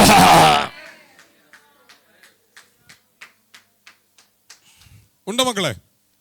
അങ്ങനെ ആയുധം തന്നിട്ടുണ്ടോ? ആയുധം എന്തുവാ? ആയുധം എന്തുവാ? ഇതെന്താ? ഇതെന്താ? ഇതേക്കുറിച്ച് ഒരു സൈൻ അവിടെ പറഞ്ഞിട്ടുണ്ട്. മൂന്നാം വാക്യം വായിച്ച്. ഞങ്ങൾ ജഡത്തിൽ സഞ്ചരിക്കുന്നവർ എങ്കിലും ജഡപ്രകാരം പോരാടുന്നില്ല. ഞങ്ങളുടെ പോരിന്റെ ആയുധങ്ങളോ ജഡികങ്ങളല്ല. ഞങ്ങളുടെ പോരിന്റെ ആയുധങ്ങൾ പറയുന്നേ, ഞങ്ങളുടെ പോരിന്റെ ആയുധങ്ങൾ. അപ്പൊ ജഡീക ആയുധങ്ങൾ കൊണ്ടല്ല നമ്മൾ ഇവരെ ജയിക്കാൻ വേണ്ടി പോകുന്നത്. നമ്മൾ ജയിക്കാൻ വേണ്ടി പോകുന്നത് ദൈവസന്നിധിയിൽ ശക്തിയുള്ള, കോട്ടകളെ ഇടിക്കുവാൻ കരുത്തുള്ള, ദൈവപരിജ്ഞാനത്തിന് വിരോധമായി പൊന്തുന്നതിനെ പിടിച്ചടക്കാൻ കഴിയുന്ന, പിടിച്ചടക്കുകയാണോ, ഇടിച്ചു കളയുന്ന, ഏത് വിചാരത്തെയും പിടിച്ചടക്കുന്ന ഒരായുധം അവൻ നമ്മുടെ അകത്ത് തന്നിട്ടുണ്ട്. മനസ്സിനെ ദൈവോന്മുഖമായി ദൈവകൃതിയ പ്രകാരം കൃത്യമായി നിർത്തുവാൻ കരുത്തു പകരുന്ന ഒരു ആയുധം നമ്മുടെ അകത്തുണ്ട്. ഈ വചനം ധ്യാനിക്കുമ്പോൾ ഇന്ന് രാവിലെ കർത്താവേ എനിക്ക് അങ്ങനെ ആകണമെന്ന് മൽപ്പിടുത്തത്തോടെ നീ തീരുമാനിച്ചാൽ നടന്നുകൊള്ളണമെന്നില്ല. എന്നാൽ മനസ്സിനെ ക്രമീകരിപ്പാൻ കരുത്തു തരുന്ന ഒരു ആയുധം അവൻ അകത്ത് വച്ചിട്ടുണ്ട്. അത് അവന്റെ നിത്യജീവനാണ്. അവന്റെ ജീവൻ എന്റെ അകത്തുണ്ട്. ആ ജീവന്റെ അകത്ത് സങ്കല്പം ഇല്ല. ആമേൻ പറ, ഉറച്ച ആമേൻ പറ. അവൻ ഒരു പ്രാവശ്യം പോലും ദൈവപരിജ്ഞാനത്തിന് വിരോധമായിട്ട് അവൻ ഉയർന്നിട്ടില്ല. ഒരു ചിന്ത പോലും ദൈവത്തിന്റെ പരിജ്ഞാനത്തിന് വിരോധമായി അവന്റെ അകത്ത് പൊന്തിയിട്ടില്ല. ആ ജീവന്റെ മനസ്സാണ് അവൻ നമ്മുടെ അകത്ത് തുറക്കാൻ നമ്മുടെ ആത്മാവിലേക്ക് അവധമായി വന്നിരിക്കുന്നത്. ഒരാമേനൊന്ന് ശക്തിയോടെ തുറന്ന് പറയാൻ പറ്റുമോ കർത്താവിന്? അപ്പൊ ഇങ്ങനെ നിങ്ങളുടെ ജീവിതത്തെ നിങ്ങൾ ക്രമീകരിക്കാൻ തുടങ്ങിയാൽ നിങ്ങൾ ദൈവമായിട്ടൊരു ഭയങ്കര ഇന്റിമസി വരും, ഭയങ്കര ഒരു ഫെല്ലോഷിപ്പ് വരും. എൻ്റെ കൂടെ ഉണ്ടോ നിങ്ങൾ? ഈ ഫെല്ലോഷിപ്പ് നിങ്ങളുടെ അകത്തുള്ളത് നഷ്ടപ്പെട്ടു പോകുമോ എന്ന് ചിന്തിച്ച് ഭാരപ്പെട്ട് ഭയപ്പെടുന്ന ഒരു പൗലോസിനെ 11-ാം അധ്യായത്തിൽ കാണാം. പൗലോസോടെ പറഞ്ഞൊരു പദമുണ്ട്. 11-ാം അധ്യായത്തിന്റെ 2-ാം വാക്യം ഒന്ന് വായിക്കാമോ മക്കളെ? ഞാൻ നിങ്ങളെക്കുറിച്ച് ദൈവത്തിന്റെ എരിവോടെ എരിയുന്നു. ഞാൻ നിങ്ങളെക്കുറിച്ച് ദൈവത്തിന്റെ എരിവോടെ എരിയുന്നു. ഞാൻ ക്രിസ്തു എന്ന ഏക പുരുഷന് നിങ്ങളെ നിർമ്മല കന്യകയായി ഏൽപ്പിപ്പാൻ വിവാഹ നിശ്ചയം ചെയ്തിരിക്കുന്നു. എന്നാൽ സർപ്പം ഹവ്വായെ ഉപായത്താൽ ചതിച്ചതുപോലെ നിങ്ങളുടെ മനസ്സ്. അപ്പൊ എവിടെയാണ് ചതി വരുന്നത്? എവിടെയാ പറയുന്നത്? എവിടെയാണ് പിശാച് നിങ്ങളെ ചതിക്കാൻ വരുന്നത്? മനസ്സിനകത്ത് എന്താണ് അവൻ കൊണ്ടുവരുന്ന ചതി? വായിച്ച വാക്യം, നിങ്ങളുടെ മനസ്സ് ക്രിസ്തുവിനോടുള്ള ഏകാഗ്രതയും നിർമ്മലതയും വിട്ട് വഷളായി പോകുമോ? നിങ്ങളുടെ മനസ്സിനകത്തൊരു നിർമ്മലത വേണമെന്ന്, നിങ്ങളുടെ മനസ്സിനകത്തൊരു ഏകാഗ്രത വേണമെന്ന്. നമുക്ക് മീറ്റിംഗിനകത്ത് ഇരുന്നിട്ട് പോലും ഒന്നുമില്ല. ഏകാഗ്രത എന്ന് പറഞ്ഞു കഴിഞ്ഞാലേ നമ്മുടെ മനസ്സിലുണ്ടാകുന്ന ഏകാഗ്രതയല്ല പറയുന്നത്. പൗലോസ് പറഞ്ഞ എന്താ പറയാമോ? ക്രിസ്തുവിനോടുള്ള അതാ വിഷയം. എന്തോ ഒന്ന് പറയാവാക്ക്. ക്രിസ്തുവിനോടുള്ള ഏകാഗ്രതയും നിർമ്മലതയും വിട്ട്. അപ്പം വഷളായി പോകുന്നത് എവിടെയാണ് ആദ്യം നടക്കുന്നത്? പൗലോസ് എനിക്ക് ഭയങ്കര പേടിയാ, നിങ്ങളുടെ ഓരോരുത്തരുടെയും മനസ്സ് വഷളായി പോകുമോ? നമ്മൾ വഷളായി പോകുന്നെന്ന് പറയുന്നത് എപ്പോഴാ? നമ്മൾ വഷളായി പോകുന്നെന്ന് പറയുമ്പോൾ 10 കൽപ്പന പറ്റിക്കുമ്പോഴാണ്, അല്ലേ? എന്ന് മിണ്ടാത്ത നിങ്ങള് പിണങ്ങിയിട്ട് ഒരു കാര്യമില്ല. പിണങ്ങിയിട്ട് ഒരു കാര്യം. വേണമെങ്കിൽ പ്രസംഗം വേഗം നിർത്താം. സമയമായതുകൊണ്ടാണ് മിണ്ടാണ്ടിരിക്കണം, അല്ലേ? ഞാൻ മാൻഡിൽ തൊടുന്നില്ല, വൈകിട്ടെടുക്കാം. ശ്രദ്ധിക്കൂ. അപ്പൊ നിങ്ങളുടെ മനസ്സിലാണ് എന്ത് നടക്കുന്നത്? മോനെ വായിക്കട്ടോ കൂട്ട. നിങ്ങളുടെ മനസ്സിലാണ് എന്ത് നടക്കുന്നത്? പൗലോസ് പറഞ്ഞ വാക്ക് പറ. നിങ്ങളുടെ മനസ്സ് വഷളായി പോകുമോ? നമ്മുടെ മനസ്സ് അപ്പൊ ഞാൻ വഷളായി പോകുന്നത് ആദ്യം എവിടെയാ? പക്ഷെ നമ്മൾ ആഴ്ച മനസ്സിലാക്കാറുണ്ടോ നമ്മുടെ മനസ്സ് വഷളായി പോകുന്നത്? ഗ്ലോറി റിലത്തിലേക്ക് പ്രവേശിക്കുന്നവൻ അവൻ ആദ്യം തിരിച്ചറിയും, എൻ്റെ ശരീരത്തിലല്ല വഷളത്വം നടക്കുന്നത്, എൻ്റെ തീരുമാനത്തിലല്ല നടക്കുന്നത്, ഇത് ആരംഭിക്കുന്നത് എൻ്റെ മനസ്സിലാണ്. അല്ലെ? നിങ്ങളൊരു പാപം ചെയ്തെന്നിരിക്കട്ടെ, അല്ല പണ്ട് ചെയ്ത പാപം, അത് ആദ്യം എവിടെ നിന്ന് വന്നേ? ആ പാപം നിങ്ങൾ ചെയ്യാൻ തീരുമാനിച്ച ഹൃദയത്തിലാണെങ്കിൽ അതിന്റെ തൊട്ടു മുമ്പ് നിങ്ങളുടെ മനസ്സിനകത്ത് നിങ്ങൾ ആലോചിച്ചു. ഇന്നലത്തെ ചിന്ത, ഇന്നത്തെ തീരുമാനം, നാളത്തെ പാപം. പൗലോസ് പറയുകയാണ്, എന്നിൽ പാപമല്ല, നിങ്ങളിൽ പാപമല്ല, പാപം ചെയ്യാനുള്ള തീരുമാനമല്ല, ദൈവത്തെ വിട്ട് പോകാനുള്ള തീരുമാനമല്ല. ഞാൻ പേടിക്കുന്നു, നിങ്ങളുടെ ചിന്തക്കകത്ത് ദൈവപരിജ്ഞാനത്തിന് വിരോധമായതൊന്നും വരാൻ പാടില്ല. ആമേൻ. നിങ്ങൾ പറയുമോ എന്ന് എനിക്കറിയില്ല. നിങ്ങളൊരു വ്യക്തിയുമൊക്കെ ഒരു അഭിപ്രായം പറയുമ്പോൾ ദൈവപരിജ്ഞാനത്തിന് വിരോധമായത് പറയരുത്. ഒരൊറ്റ വ്യക്തിയുമൊക്കെ നീ ആശമിക്കരുത്. കണ്ടമാന അഭിപ്രായം നിങ്ങൾക്കില്ലേ? ഉണ്ടോന്ന്? സഭയുടെ സുഖമായ നടത്തിപ്പിന് വേണ്ടിയും ദൈവസഭയുടെ വളർച്ചയ്ക്ക് വേണ്ടിയും അഭിഷക്തന്മാർ നിങ്ങളെ ഗുണമോഷിക്കും. പക്ഷെ നിങ്ങൾ മറ്റൊരു വ്യക്തിയിലേക്ക് നോക്കി ഒരു വിധിയെഴുത്തെഴുതരുത്. ആ വ്യക്തിയും ദൈവത്തിന്റെ പരിജ്ഞാനത്തിൽ ക്രിസ്തുവിന്റെ സ്വരൂപത്തോട് അനുരൂപരാകാൻ മുൻ നിയമിക്കപ്പെട്ട വ്യക്തിയാണ്. ആമേൻ പറഞ്ഞോ കർത്താവിന്. ഇനി ആ വ്യക്തി ഇവിടെ നിങ്ങൾ അതിനോട് അനുരൂപപ്പെടാൻ വേണ്ടി നിയമിക്കപ്പെട്ട വ്യക്തിയാണോ? അങ്ങനെയെങ്കിൽ നിന്റെ അകത്ത് ആ ചിന്ത വരാവോ? എന്താ ആമേൻ പറയാത്തെ? നമ്മുടെ ചിന്തകളെ നമ്മൾ സസൂക്ഷ്മമായി വിശകലനം ചെയ്യാൻ തുടങ്ങും. പൗലോസ് പറയുകയാണ്, മോനെ വാക്യം, ക്രിസ്തുവിനോടുള്ള ഏകാഗ്രതയും നിർമ്മലതയും. അപ്പം ഈ ഏകാഗ്രതയും നിർമ്മലതയും വിട്ടുപോയാൽ ഹവ്വയ്ക്ക് പറ്റിയ അതേ ചതി. അപ്പം നമ്മുടെ ആത്മതലത്തിലുള്ള വളർച്ചയിൽ നമ്മുടെ മനസ്സിൽ എപ്പോഴും എന്ത് വെക്കണം? നമ്മുടെ മനസ്സിൽ എന്താ സംഭവം വെക്കുന്നത്? എന്താ ധൈര്യമുണ്ടോ ഒരാൾക്ക് പറയാനായിട്ട്? നിങ്ങളുടെ മനസ്സിനകത്ത് വന്നുകൊണ്ടിരിക്കുന്ന സംഭവങ്ങളൊന്ന് വിശകലനം ചെയ്യാവോ? എന്താ വന്നുകൊണ്ടിരിക്കുന്നത്? ഭർത്താവിന്റെ വിഷയം, ഭാര്യയുടെ വിഷയം, അപ്പന്റെ വിഷയം, അമ്മയുടെ വിഷയം, അച്ചാച്ചന്റെ വിഷയം, കടവാരം അല്ലേ പറയുന്നേ? ആണോ? നമ്മുടെ ഭാവി, അപ്പന്റെ ഭാവി, അപ്പാപ്പന്റെ ഭാവി, ഉപ്പാപ്പന്റെ ഭാവി. എന്നാലും അങ്ങേരെ കുഴിച്ചിട്ടപ്പോൾ മര്യാദയ്ക്ക് അല്ല അപ്പൻ്റെ കാര്യം ആ സമയത്ത് നമുക്ക് എന്തുണ്ടായിരുന്നില്ല? എന്തോരം കാര്യങ്ങളെ മനസ്സിൽ കിടന്ന് കലങ്ങുന്നേ. നിങ്ങൾ എൻ്റെ കൂടെ വരുന്നുണ്ടോ? ഇതെല്ലാം കൂടെ ചിന്തിച്ച് വഷളായി പോകാനുള്ളവല്ല നിങ്ങളുടെ മനസ്സിലെ ദൈവപരിജ്ഞാനത്തിൻ്റെ ആഴങ്ങൾ ഗ്രഹിച്ച് നിങ്ങൾ ട്യൂൺ ചെയ്യണമെന്നുള്ള ഒരു വെളിപ്പാട് നിങ്ങളുടെ അകത്ത് വന്നാൽ, പൗലോസ് പറയുകയാണ്, നിങ്ങൾ ഏകാഗ്രതയിൽ നിലനിന്നാൽ. ദിനവൃത്താന്ത പുസ്തകത്തിൽ വാക്യമുണ്ട്, തങ്കൽ ഏകാഗ്ര ചിത്തന്മാരായിരിക്കുന്നവർക്ക് വേണ്ടി അവൻ തന്നെത്താൻ ബലവാനെന്ന് കാണിക്കേണ്ടവന് യഹോവയുടെ കണ്ണ് ഊടാടി സഞ്ചരിക്കുകയാണ്. നീ ദൈവത്തിൽ ഏകാഗ്ര ഹൃദയത്തോടെ ഇരുന്നാൽ ഈ പട്ടണത്തിൽ ദൈവം നിന്നെ ബലവാനെന്ന് കാണിക്കാൻ പോവുകയാണ്. തങ്കൽ ഏകാഗ്ര ചിത്തന്മാരായിരിക്കുന്നവർക്ക് വേണ്ടി തന്നെത്താൻ ബലവാനെന്ന് കാണിക്കേണ്ടവന് യഹോവയുടെ കണ്ണ്. അപ്പൊ നിങ്ങളുടെ ദൈവത്തിന്റെ കണ്ണ് ഊടാടി സഞ്ചരിക്കുന്നുണ്ടോ? ദൈവത്തിന്റെ കണ്ണ് നോക്കുന്നത് എവിടേക്കാ പറയുന്നേ? നിങ്ങൾ മിണ്ടുന്നില്ല. യഹോവയുടെ കണ്ണ് ഊടാടി സഞ്ചരിക്കുമ്പോ അവൻ നോക്കുന്നത് എന്താ? നമ്മൾ നോക്കുന്നത് ഞാൻ വലിയ പാപമൊന്നും പറയുന്നേ, പാപം ചെയ്യാനുള്ള ആരോഗ്യമൊന്നും എനിക്കിപ്പോ പണ്ടത്തെ പോലെ വാചകടിക്കാനുള്ള കസർത്തൊന്നും എനിക്ക് തമ്പുരാൻ പറഞ്ഞ ആരാ പറഞ്ഞ ഞാൻ നിന്റെ കസർത്താ നോക്കുന്നതെന്ന്? നീ പറയുന്ന ഒരു കുഴപ്പമില്ല. ഞാൻ നോക്കുമ്പോ നിന്റെ മനസ്സിനകത്ത് ഒന്നും നല്ലവില്ല, മൊത്തം വഷള. അയ്യോ, എനിക്ക് ഞാനും പേടിച്ചുകൊണ്ട് നിൽക്കാൻ. പെട്ടെന്ന് നിങ്ങൾക്ക് ദേഷ്യം വന്ന മൊബൈൽ അങ്ങനെ എടുത്തെറിഞ്ഞാലോ? അല്ല, പറയാൻ പറ്റില്ലല്ലോ അല്ലേ? ബോണിച്ച അല്ല, ബോണി അങ്ങനെ ചെയ്യാലോ. നിങ്ങൾ ചെയ്താലും എനിക്ക് ബോണി ചെയ്യില്ല എന്നുള്ള കാര്യം ധൈര്യമാണ്. ഒരാമ്യം പറഞ്ഞാലേ കർത്താവിനെ ശക്തിയോടെ രാമ്യം പറ കർത്താവ്. ഇങ്ങനെ നിങ്ങൾ അവനോടുള്ള ഏകാഗ്രതയിൽ മടക്കാൻ തുടങ്ങിയാൽ, അവനോടുള്ള അനുസരണത്തിൽ മടക്കാൻ തുടങ്ങിയാൽ, അവനോടുള്ള വിധേയത്വത്തിൽ മടക്കാൻ തുടങ്ങിയാൽ നിങ്ങളുടെ അകത്ത് സ്വയം മരിക്കാൻ തുടങ്ങുകയാണ്. അപ്പൊ ഇവിടെയാണ് നിങ്ങളുടെ വളർച്ച കാണുമ്പോൾ അപ്പൻ നിങ്ങൾക്ക് വേണ്ടി തയ്ച്ചു വച്ചിരിക്കുന്ന അങ്കി നിങ്ങളുടെ മേൽ ഇടാൻ തുടങ്ങും.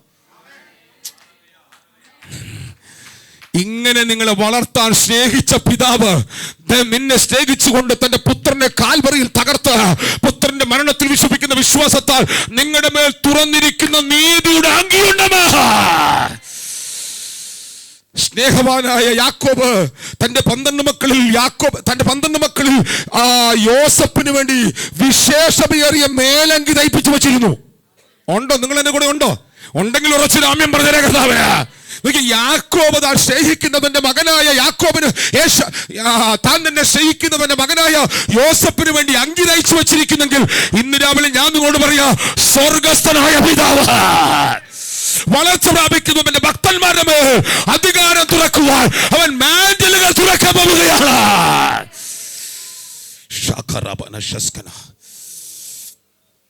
ഈ മാൻഡലുകൾ നിങ്ങളുടെ മേലെ വീഴും കേട്ടോ. ഞാൻ മറുഭാഗം പറയാം. നിങ്ങൾ വളർച്ച പ്രാപിക്കാതെ ഇങ്ങനെ സ്റ്റെപ്പുകൾ വെക്കാനുള്ള ആഗ്രഹത്തിലാണ് ഞാൻ ഇങ്ങനെയൊക്കെ പറയുന്നത്. പക്ഷെ ഒരു കാര്യം ഞാൻ പറയും, ഇത്രയധികം വചനം നിരന്തരമായി കേൾക്കുന്ന ഒരു സഭ വേറെയില്ല. അതെന്താ? അതെനിക്കൊരു അഭിമാനമുണ്ട്. അപ്പൊ ഇത് നിരന്തരം ഇവിടെ പറയാൻ പറ്റണമെങ്കിൽ പരിശുദ്ധാത്മാവ് തുറക്കാതെ പറയാൻ പറ്റൂ. ആരുമില്ലെങ്കിലും പറയാമെന്ന് ഞാൻ പറയാറുണ്ട്. പക്ഷെ എന്നാലും ഒരാളെങ്കിലും ഉണ്ടല്ലോ. അതിന്റെ അർത്ഥം എന്താ? ഇതിനകത്ത് വളരാൻ കൊതിക്കുന്നവരുണ്ടല്ലേ? അങ്ങനെയെങ്കിൽ വളരാൻ കൊതിക്കുന്നവരുണ്ടെങ്കിൽ അവരുടെ കൊതിയെ കണ്ടുകൊണ്ട്, അവരുടെ ദൈവമായിട്ടുള്ള ആ ബന്ധത്തെ കണ്ടുകൊണ്ട് ഇതുവരെ ചരിത്രത്തിൽ തുറക്കാത്ത മാൻഡിലുകൾ അവർ തുറക്കുന്നവരാണ്. ഇനി ഞാൻ ആ മാൻഡിലുകളിലേക്ക് പ്രവേശിക്കുകയാണ്. മാൻഡിലുകളിലേക്ക് പ്രവേശിക്കുകയാണ്. മാൻഡിലുകൾ ദൈവാത്മാവ് തൻ്റെ രാജ്യത്തിൽ വളർച്ച പ്രാപിക്കുന്നവരുടെ മേൽ തുറക്കുന്നവനാണ്. ഇത് എൻ്റെ കൂടെ വരുന്ന കുറച്ചു പേർക്ക് വേണ്ടി മാത്രം തുറക്കാനുള്ളതാണ് കേട്ടോ. മാൻഡിലുകൾ എല്ലാവർക്കും ഉള്ളതല്ല. ഒരു വിശ്വാസിയുടെ മേൽ മാൻഡിൽ തുറക്കണമെന്നില്ല. ഒരു വിശ്വാസിയുടെ മേൽ അഭിഷേകം തുറക്കാം.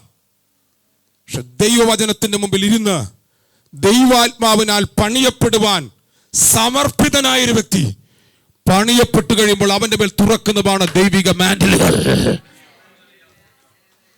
അത് ദൈവാത്മാവ് ഇടും കേട്ടോ. അത് നിങ്ങൾ വിചാരിക്കാത്തവരുടെ മേൽ ദൈവാത്മാവ് ഇടുന്നത് കാണാം. നിങ്ങൾ ചിന്തിക്കാത്തവരുടെ മേൽ ദൈവാത്മാവ് ഇടുന്നത് കാണാം. അത് ഈ ആലയത്തിൽ വന്നുകൊള്ളണമെന്നില്ല, ഭവനത്തിൽ ഇരിക്കുന്നവരെ മേലും ദൈവാത്മാവ് ഇടാം. നിങ്ങൾ ചരിത്രം പഠിച്ചാൽ, ചരിത്രവും തിരുവചനവും രണ്ടും രണ്ട് കൈക്കകത്ത് എടുത്തു വെച്ച് ഒരുമിച്ച് പഠിച്ചാൽ, തിരുവചനം പറയുന്നു പിതാക്കന്മാരിൽ നിന്ന് അല്ല, തന്റെ ശിഷ്യന്മാർ തന്നെ പിൻപറ്റിയ ഗുരുക്കന്മാരിൽ നിന്ന്, മോശയിൽ നിന്ന് യോശുവിലേക്ക് ദൈവാത്മാവ് മഹിമയെ പകർന്നു. ഏലിയാവിൽ നിന്ന് ഏലീശയിലേക്ക് ദൈവാത്മാവ് പകർച്ച പകർന്നു. ആമേൻ പറയണതാവല. പൗലോസിൽ നിന്ന് തിമോഥെയോസിലേക്ക് അവൻ അത് പകർന്നു. പൗലോസ് പറയുന്നുണ്ട്, ഞാൻ റോമിലേക്ക് വരാൻ ആഗ്രഹിക്കുന്നു. ഞാൻ വരുന്നത് അനുഗ്രഹ പൂർത്തിയോടെയാണ്. ഞാൻ ക്രിസ്തുവിലുള്ള അനുഗ്രഹ പൂർത്തിയോടെ നിങ്ങളുടെ അടുക്കലേക്ക് വരുവാൻ ഞാൻ ഒരുങ്ങിയിരിക്കുകയാണ്. എന്നിട്ട് പറയുകയാണ്, എന്റെ വരവിനാൽ ഞാൻ നിങ്ങൾക്ക് വരം നൽകാൻ ആഗ്രഹിക്കുകയാണ്. ഇതുവരെ ഇല്ലാത്തത് പൗലോസിന്റെ വരവിനാൽ തുറക്കുമോ? എന്ത് ധൈര്യത്തിലാണ് പൗലോസ് പറയുന്നത്? ഞാൻ വന്നാൽ ചിലത് തുറന്നു വരുമെന്ന്. കാരണം എന്താ? ദൈവത്തെ കുറിച്ചുള്ള പരിജ്ഞാനത്തിൽ ജ്ഞാനത്തിന്റെയും വെളിപ്പാടിന്റെയും ആത്മാവിനാൽ പണിയപ്പെട്ട് പൗലോസ് പറയുകയാണ്, എനിക്കറിയാം എന്റെ അകത്ത് കിടക്കുന്നത് എന്താണെന്ന്. ഉണ്ടോ നിങ്ങൾ എന്റെ കൂടെ വരും? ഞാൻ പറഞ്ഞ ആശയം മനസ്സിലാക്കുന്നുണ്ടോ? പൗലോസിന് ഗ്യാരണ്ടിയാണ്, ഞാൻ വന്നാൽ സഭയ്ക്കകത്ത് വരം തുറക്കുക. വേണമെങ്കിൽ നിങ്ങൾക്ക് പിന്നെ അഹങ്കാരം എന്ന് പറയാം. റോമാസഭയിൽ പാസ്റ്റർമാരില്ലാഞ്ഞിട്ടാണോ? റോമാസഭയിൽ സഹോദരന്മാരില്ലാഞ്ഞിട്ടാണോ? പക്ഷെ പൗലോസ് പറയും, ഞാൻ വരുന്നത് ക്രിസ്തുവിലുള്ള, മിണ്ടുന്നില്ല നിങ്ങൾ, ആ വചനം വായിച്ചിട്ടില്ല, അതുകൊണ്ടാ ഞാൻ വരുന്നത് ക്രിസ്തുവിലുള്ള പറമക്കളെ അനുഗ്രഹ പൂർത്തിയോടെയാ വരുന്നത്. ഞാൻ ബ്ലെസ്സിങ്ങിനെ കുറിച്ചുള്ള പെർഫെക്ഷനാണ് വരുന്നത്. ഓ, ഞാൻ ബ്ലെസ്സിങ്ങിനെ കുറിച്ചുള്ള പെർഫെക്ഷനാണ് വരുന്നത്.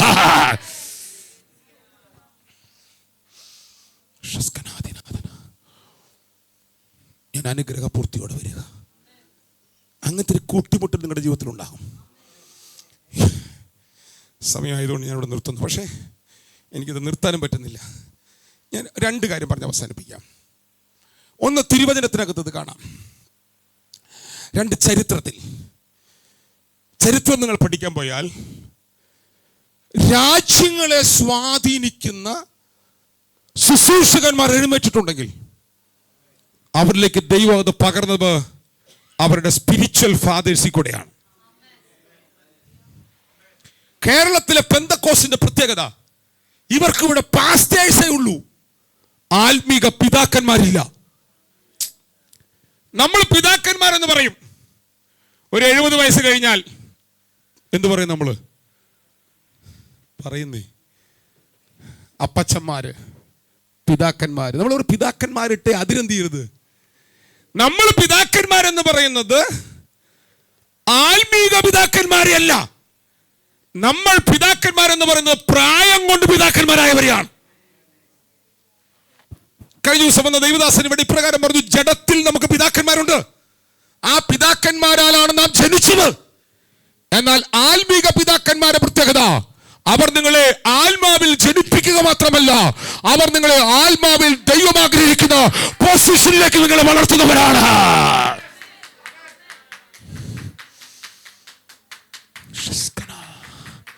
ദൈവത്തിന്റെ ഹൃദയത്തിലെ ഡെസ്റ്റിനിയിലേക്ക് നിങ്ങളൊരു വ്യക്തി വചനത്തിൽ കൂടെ കൊണ്ടുപോകുന്നുണ്ടെങ്കിൽ നിങ്ങൾക്ക് ആ വ്യക്തിയെ വിളിക്കാൻ നിങ്ങളുടെ സ്പിരിച്വൽ ഫാദറാണ്.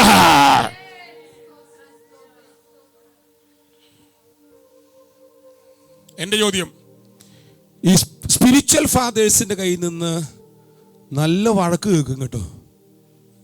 ഹലോ, അപ്പൊ തല കുമ്പിട്ട് ഇവിടെ നോക്കാം മോളെ, ഇങ്ങോട്ട് നോക്ക്.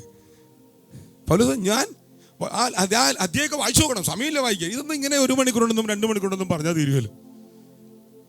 5-6 പേരുണ്ടെങ്കിൽ നമുക്ക് 2-3 ദിവസം ഇങ്ങനെ ഇരിക്കണം. എന്നിട്ട് അങ്ങ് പ്രാർത്ഥിച്ച് ആത്മാവിലങ്ങ് ആനന്ദിച്ച് ആ ജീവന്റെ അകത്തേക്ക് അങ്ങ് ഇറങ്ങണം. പക്ഷെ ഞാൻ വട്ടിയോട് ഞാൻ അങ്ങനെ കുറച്ച് വാക്കുണ്ട് 10-ാം അധ്യായത്തില് 11-ാം അധ്യായത്തിലൊക്കെ. നമുക്കെല്ലാം സോപ്പിടുന്ന ആൾക്കാരെ ഇഷ്ടം. ഹലോ, നമുക്കെല്ലാം നിങ്ങളെ ഒരാൾ ചീത്ത പറഞ്ഞ പിന്നെ നിങ്ങൾക്ക് ഇഷ്ടപ്പെടുവോ? അങ്ങനെ ആരാ എന്നെ ചോദിക്കാൻ?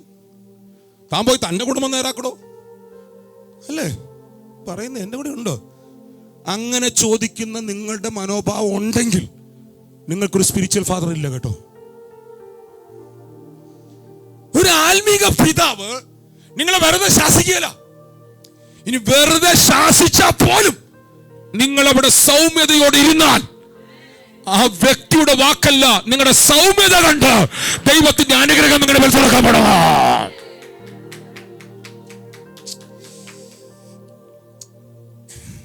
ഇത് ഇവിടെ തീരുകയില്ല. നമുക്ക് എപ്പോഴെങ്കിലും ഒരു സമയം പിന്നത്തെ ഇതിലെടുക്കാം.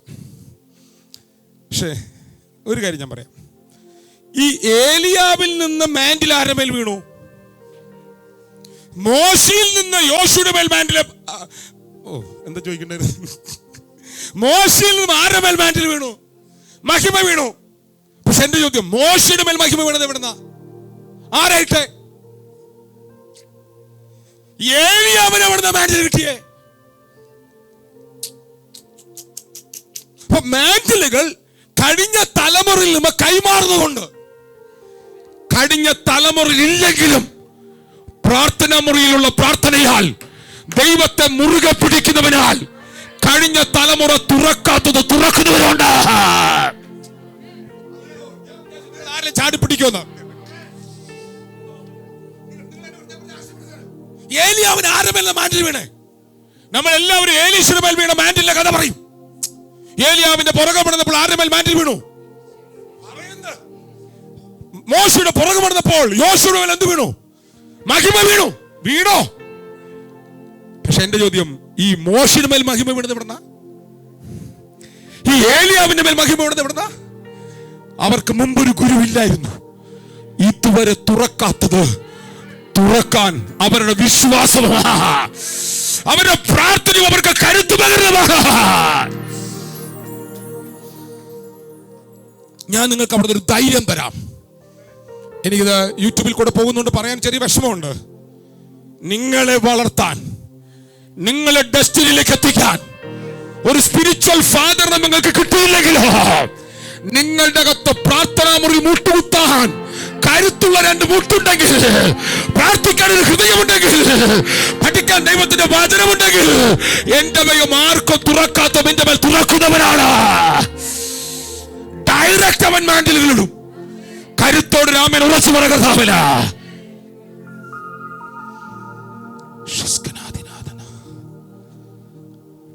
ഞാൻ അവരെ നോക്കിക്കൊണ്ട് പറയും, അവര് കാട് വെട്ടിത്തെളിക്കുന്നവരാണ്. അവരാരാണ്? മിണ്ടുന്നേ. അവരാരാണ്? ഒരു സാധ്യതയില്ലാത്തടത്ത് പ്രാർത്ഥനയാലും യാചനയാലും ദൈവത്തിലുള്ള ഉറപ്പിനാലും ആകാബിന്റെ കൊട്ടാരത്തിൽ എന്താ സംഭവിക്കുമെന്ന് അറിയില്ല. പക്ഷെ എനിക്ക് ഞാൻ സേവിച്ചു നിൽക്കുന്ന ദൈവത്തിൽ വിശ്വാസമാണ്. ആ ഫെയ്ത്ത് എവിടെ നിന്ന് കിട്ടി? ആ ഫെയ്ത്ത് കിട്ടിയ അഡ്രസ് ഇല്ലാത്തവന്റെ വീട്ടിലെ പ്രാർത്ഥന മുറിയിലുമാണ്.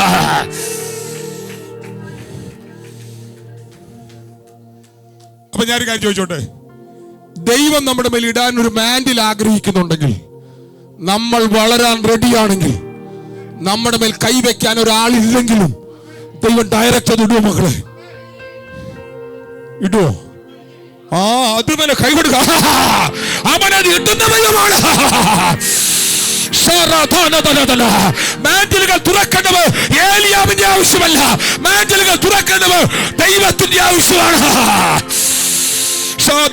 കരമടിച്ചത് പ്രഖ്യാപിച്ചോ, കരമടിച്ചത് പ്രഖ്യാപിച്ചോ. പരിശുദ്ധാത്മാവ് തുറക്കുന്നവനാണ്.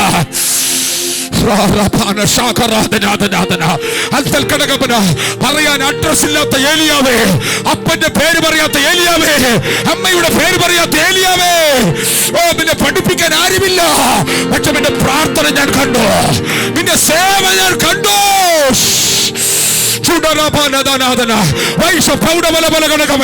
അതെ, ദൈവസേവയിൽ തുറക്കുന്ന മാൻഡിലുകളുണ്ട്. ഇന്ന് രാവിലെ അത് ഓപ്പൺ ആകുന്നു കേട്ടോ. ഇന്ന് രാവിലെ അത് ഓപ്പൺ ആകുന്നു കേട്ടോ. ഒരു പുതിയ ബന്ധം ചെയ്യാൻ പോവുകയാ. ഒരു പുതിയ ബന്ധത്തിന്റെ കുടുംബത്തിൽ അവൻ ചെയ്യാൻ പോവുകയാ. ഒരു പുതിയ ബന്ധം തുറക്കാൻ പോവുകയാ. പുത്രന്മാർ മാൻഡിലുകൾ ധരിക്കാൻ പോകുന്നു. പുത്രന്മാർ മാൻഡിലുകൾ ധരിക്കാൻ പോകുന്നു. പുത്രന്മാരുടെ മേൽ മാൻഡിലുകൾ.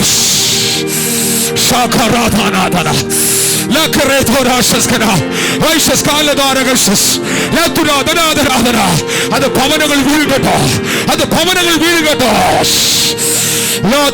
സേവിക്കുന്നവരുടെ മേൽ, ദൈവ സേവയുള്ളവരുടെ മേൽ ആ മഹത്വത്തിന്റെ മേലിൽ ഇന്ന് രാവിലെ വീഴുകട്ടോ. ആ മഹത്വത്തിന്റെ മേലിൽ ഇന്ന് രാവിലെ തുറക്കും കേട്ടോ. ശാഖരാധന ലംബൽ ഘടകധന സാധന വൈശ്വസ്കനാദിനാഥന.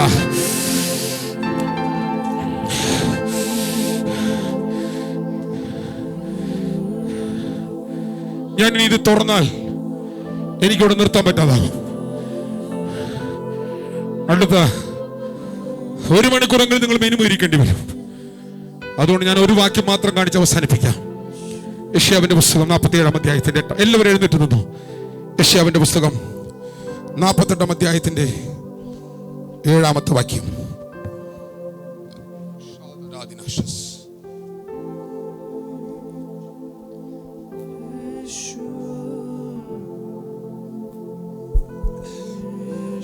വാക്യം അവർ തങ്ങളെ 48-ന്റെ 7. അറിഞ്ഞുവല്ലോ എന്ന് നീ പറയാതെ ഇരിക്കേണ്ടതിന് അത് പണ്ടല്ല ഇപ്പോൾ തന്നെ സൃഷ്ടിക്കപ്പെട്ടിരിക്കുന്നു. ഇന്നേ ദിവസത്തിനു മുമ്പ് നീ അതിനെ കുറിച്ച് ഒന്നും കേട്ടിട്ടില്ല. നീ ഇതുവരെ കേൾക്കാത്ത കാര്യം ദൈവം സൃഷ്ടിച്ചു വെച്ചത് അവൻ നിന്നിൽ തുറക്കുന്നവനാണ് കേട്ടോ.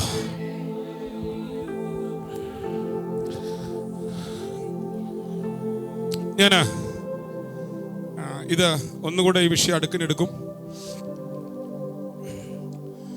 പക്ഷെ ഇപ്പൊ ഞാൻ ഈ ഒറ്റ വാക്ക് പറഞ്ഞ് പ്രാർത്ഥിക്കുകയാണ്. അപ്പൊ മാൻഡിലുകളെ ഞാൻ പല സെക്ഷനുകളാക്കി തിരിക്കുന്നു. ഒന്ന്, ആരീന്ന് വീണതുമല്ല, ഡയറക്റ്റ് ദൈവത്തിൽ നിന്ന് വീണതാണ്. അങ്ങനെ ചിലത് വീഴും കേട്ടോ. അതിനാമേ പറയാൻ പറ്റുമെങ്കിൽ പറഞ്ഞോ. നിന്റെ അവസ്ഥകളുടെ നടുവിൽ, നിന്റെ പ്രതികൂല സാഹചര്യങ്ങളുടെ നടുവിൽ, നിന്റെ ജീവിതത്തിൽ എല്ലാ തകർച്ചകളും സംഭവിക്കുന്നതിന്റെ നടുവിൽ ദൈവ വഴി വിട്ടു പോകുവാനുള്ള എല്ലാ സാഹചര്യങ്ങളും മുമ്പിൽ നിരന്നു നിൽക്കുമ്പോൾ അതിന്റെ നടുവിൽ ഏത് വിചാരത്തെയും പിടിച്ചടക്കി എല്ലാ സങ്കല്പങ്ങളെയും പൊളിച്ചു കളഞ്ഞ ദൈവപരിജ്ഞാനത്തിന് വിരോധമായി പൊന്തുവരുന്ന ചിന്തകളെ, ഉയർച്ചകളെ ഇടിച്ചു കളഞ്ഞ ഏത് വിചാരത്തെയും പിടിച്ചടക്കുന്നവന്റെ മേൽ ദൈവത്തിൽ നിന്ന് ഡയറക്റ്റ് മാറ്റി വീഴാൻ പോവുകയാ.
ഒരു വാക്ക് ശ്രദ്ധിച്ചാൽ, ഞാൻ ഇന്നലെ തോമസ് ബാബുവിന്റെ വെറുതെ വീട്ടിൽ വെച്ച് പറഞ്ഞൊരു കാര്യമുണ്ട്. ദൈവം കേരള സഭയിൽ, പ്രത്യേകിച്ച് തൃശ്ശൂർ ദൈവസഭയിൽ, തൃശ്ശൂർ ജില്ലയിലെ ദൈവസഭയിൽ തുറന്നിട്ടുണ്ടായിരുന്ന മാൻഡിലുകൾ ഉണ്ടായിരുന്നു. ഓ, ഇതൊരു ആമ്യം പറയാത്തവരടുക്ക് എന്തിനത് പറയുന്നത്? എനിക്കിഷ്ടം എൻ്റെ പ്രാർത്ഥന പോലെ എനിക്ക് ഒറ്റയ്ക്ക് ഇരിക്കാനാ. പക്ഷെ ഞാൻ ഒറ്റയ്ക്കല്ല വളരേണ്ടത്, സഭയായിട്ടാണ് വളരേണ്ടത്. കർത്താവ് സജിയിലല്ല മാൻഡിൽ തുറക്കാൻ വേണ്ടി പോകുന്നത്. ഒരു വ്യക്തിയിൽ തുറക്കുന്ന മാൻഡിലുകൾ കെട്ടുപോകാം, എന്നാൽ അവന്റെ ശരീരത്തിൽ മേൽ തുറക്കുന്ന മാൻഡിലുകൾ.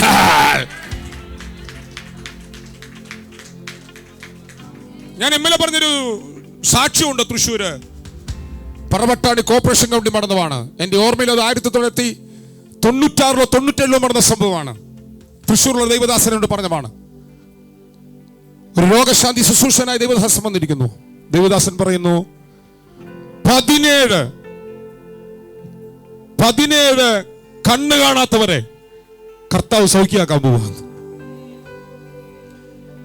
കണ്ണ് കാണാത്തൊരു കൈപോക്കാൻ പറഞ്ഞു. അന്ന് ജാതികളൊക്കെ ഇഷ്ടപ്പെടാൻ ഇടിച്ചു കയറിയിരിക്കുന്ന മീറ്റിംഗ് ആണ്. പഴയ ആൾക്കാർക്ക് ഓർമ്മയുണ്ടാകും. 16 പേര് കൈപൊക്കി. ആവർത്തിച്ച് വിളിച്ചിട്ടും 17ാമത്തെ ആൾ കൈപൊക്കുന്നില്ല. ആ ദൈവദാസൻ പറഞ്ഞു, എന്നോട് പരിശുദ്ധാത്മ പറഞ്ഞത് 17 പേരുണ്ടെന്നാണ്. 1 മിനിറ്റ് ദൈവത്തോട് പ്രാർത്ഥിച്ചിട്ട് ആ മനുഷ്യൻ പറഞ്ഞു, അതെ 17 പേരുണ്ട്. 17ാമത്തെ ആളുടെ ചെവി കേൾക്കുകയില്ല, അതുകൊണ്ടാണ് ആൾ റെസ്പോണ്ട് ചെയ്യാത്തത്. യേശുവിന്റെ നാമത്തിൽ അവന്റെ ചെവി തുറക്കട്ടെ. 17ാമത്തെ ആളുടെ ചെവി ആ വാക്കിൽ തുറന്നു. എന്നിട്ട് അടുത്ത വാക്ക് അഭിഷക്തൻ പറഞ്ഞു, 17 പേര് കണ്ണ് കാണാത്തവരുണ്ട്, കൈവക്കി പിടിക്കാൻ പറഞ്ഞു. 17ാമത്തവരും കൈവക്കി പിടിച്ചു. നിങ്ങൾക്ക് പരിചയമുള്ളൊരു ദൈവദാസനാണ് എന്നോട് സാക്ഷ്യം പറഞ്ഞത്. ഞാൻ ആ ദൈവദാസൻ മഠത്തിൽ 2ാമത്തെ മീറ്റിംഗ് പങ്കെടുത്തിട്ടുണ്ട്. അവിടെ വെച്ചാണ് എന്റെ മേൽ ദൈവശക്തി ആദ്യമായി തുറക്കുന്നത്. 17 പേരും ഒറ്റ വാക്കിനാൽ സൗഖ്യം പ്രാപിച്ചു. മങ്ങിയ കണ്ണ് തുറന്നുമല്ല ഞാൻ ഈ പറഞ്ഞേ, അടഞ്ഞ കണ്ണ് തുറക്കുന്ന രോഗശാന്തിയുടെ പുതപ്പ് വീണ ജില്ലയാണ് തൃശ്ശൂർ ജില്ല. പഴയ ആൾക്കാർക്ക് അറിയാം എന്തൊക്കെ സംഭവങ്ങളാ അവറാച്ചൻ ഭാഷ കാലത്ത്, പഴയ പിതാക്കന്മാരുടെ കാലത്ത് തൃശ്ശൂർ നടന്നത്. ആ ദൈവം മരിച്ചുപോയോ? പിന്നെ എന്താ സംഭവിച്ചത്? ദൈവസഭയിൽ വീണ് കിടന്ന മാൻഡിലിനെ കൈകാര്യം ചെയ്യാൻ അടുത്ത സഭ വളർന്നില്ല. ഇന്ന് രാത്രി അകത്ത് വെളിപ്പാട് വരുന്നുണ്ടോ? പരിശുദ്ധാത്മാവ് തിരിച്ചു പിടിക്കാൻ പോവുകയാണ്.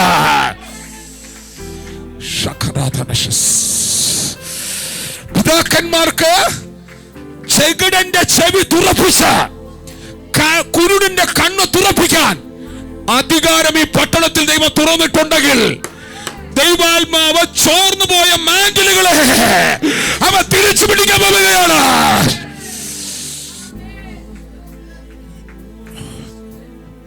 ഞാൻ ആ മാൻഡിലുകളെ പല വിഭാഗമായിട്ട് വേർതിരിക്കാൻ പോവുകയാണ്.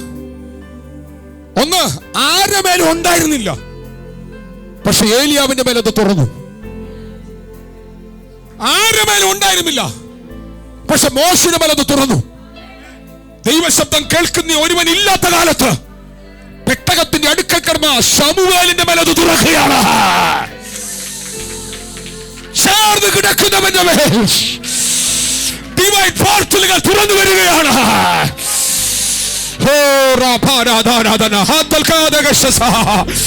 അതൊന്ന് പ്രഖ്യാപിക്കാമെങ്കിൽ പ്രഖ്യാപിച്ചോ. അടഞ്ഞു പോയതിനവ തുറക്കുകയാണ്, ഇല്ലാത്തവ തുടങ്ങുകയാണ്.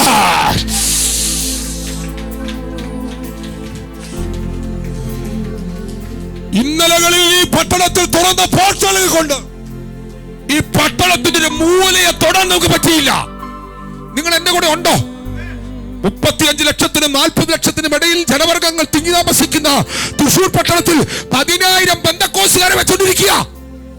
ബാക്കി 35 ലക്ഷത്തെ തൊടാൻ ഒരു പുതിയ മാൻഡിൽ തുറക്കണമെങ്കിൽ എന്റെ ദൈവബോധം തുറക്കാൻ റെഡിയാണ്. കേൾക്കുന്നുണ്ടോ നിങ്ങൾ? കേൾക്കുന്നുണ്ടോ നിങ്ങൾ? യുഎയിൽ ഇരിക്കുന്നവർ, ഗൾഫ് രാജ്യങ്ങളിൽ ഇരിക്കുന്നവർ, യൂറോപ്പിൽ ഇരിക്കുന്നവർ, അമേരിക്കയിൽ ഇരിക്കുന്നവർ, ഓസ്ട്രേലിയയിൽ ഇരിക്കുന്നവർ, നിങ്ങളുടെ രാജ്യത്തെ തൊടാനുള്ള മാൻഡിലുകൾ ഇടുന്നവരാണ്.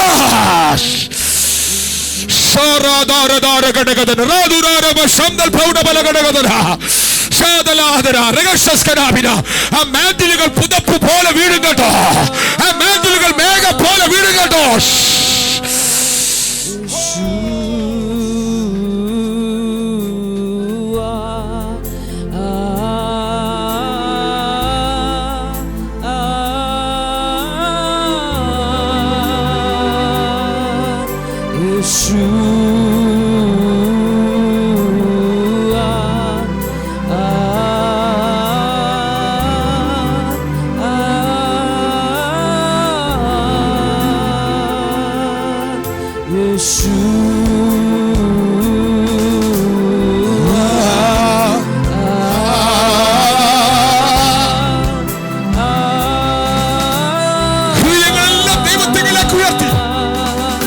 മനസ്സുകളെല്ലാം ഏകാഗ്രമാക്കി ക്രിസ്തുവിനോട് ഇഴുകിച്ചേർന്ന നിർമ്മലത വിട്ടു പോകാമേ. ഹൃദയങ്ങൾ തുറന്നവൻ ആരാധന കൊടുക്കമെങ്കിൽ കൊടുത്തോ. ഇതിനിടയിൽ ഒരു എൻകൗണ്ടർ നടക്കും കേട്ടോ. ഇതിനിടയിൽ ഒരു കൂട്ടുമുട്ടൽ നടക്കും കേട്ടോ. ഇതിനിടയിൽ ഒരു കൂട്ടുമുട്ടൽ നടക്കും കേട്ടോ. ഇതിനിടയിൽ ഒരു കൂട്ടുമുട്ടൽ നടക്കും കേട്ടോ. ഇതിനിടയിൽ ഒരു കൂട്ടുമുട്ടൽ നടക്കും കേട്ടോ. ഇതിനിടയിൽ ഒരു കൂട്ടുമുട്ടൽ സംഭവിക്കുക. ഇതിനിടയിൽ ഒരു കൂട്ടുമുട്ടൽ സംഭവിക്കുക. ഇതിനിടയിൽ ഒരു കൂട്ടുമുട്ടൽ സംഭവിക്കുക. ഓ ശാരാധനാധനാധന. ശരീരങ്ങൾ അറിയുന്ന ദൈവശക്തി, ശരീരങ്ങൾ അറിയുന്ന ദൈവശക്തി, ശരീരങ്ങൾ അറിയുന്ന ദൈവശക്തി. ആത്മബലത്തെ സെൻസ് ചെയ്യുവാൻ, ആത്മതലത്തെ സെൻസ് ചെയ്യുവാൻ ഡിവൈൻ അധികാരങ്ങൾ തുറക്കുകയോ. ഒരു ഗ്ലോറിയസ് എൻകൗണ്ടർ, ഒരു ഗ്ലോറിയസ് എൻകൗണ്ടർ. ചിലരുടെ മേലൊരു പുതപ്പ് പോലെ അത് വീഴും, ചിലരുടെ മേലൊരു മേഘം പോലെ അത് വീഴും. യേശു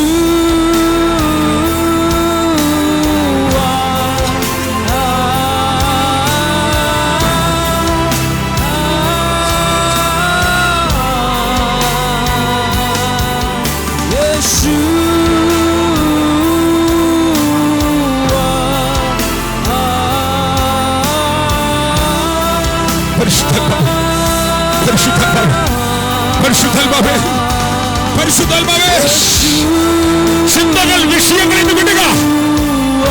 സുമനകത്തിരിക്കുന്നവർ ചിന്തകൾ വിഷയങ്ങളിൽ നിന്ന് വിടുക. ചിന്തകൾ തലമുറയിൽ വിടുക. ചിന്തകൾ ക്രിസ്തുവിലേക്ക് തിരിയട്ടെ.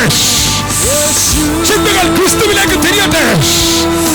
അവിടെ മാൻഡിലുകൾ തുറക്കും. അപ്പസ്തോലിക മേഖലകൾ, പ്രവാചക മേഖലകൾ, ദൈവത്തിന്റെ വെളിപ്പാട് തുറക്കുന്ന മേഖലകൾ, മേഖലകൾ മേഖലകൾ വീഴും, മേഖലകൾ വീഴും, മേഖലകൾ വീഴും.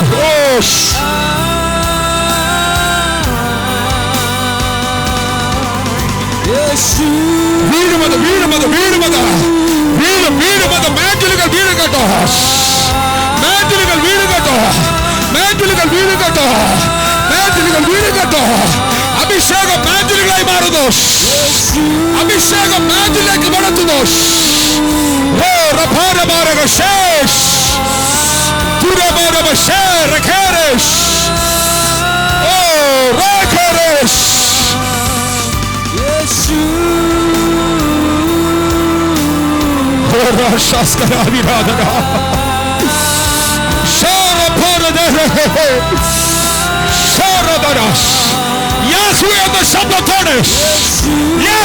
ശബ്ദത്തോടെ സമാഗമന കൂടാരത്തിന്റെ അതിവിശുദ്ധ സ്ഥലത്തേക്ക് മേഘം പോലെ ഇറങ്ങിയവർ,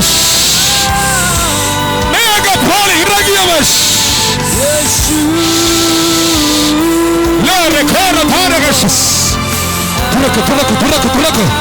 തുറക്കും ആ മേഖലകൾ തുറന്നു വരാൻ, ആ മേഖലകളുടെ പോർട്ടലുകൾ തുറന്നു വരാൻ, ആ പോർട്ടലുകൾ തുറന്നു വരാൻ, ആ പോർട്ടലുകൾ തുറന്നു വരാൻ. ചിലരമത് തീ പോലെ വീഴും, തീ പോലെ വീഴും, അത് തീ പോലെ വീഴും. സുമിൽ പ്രാർത്ഥിച്ചു.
ഒരു മേഖൽ പിന്നവർ വീഴാനുണ്ട്.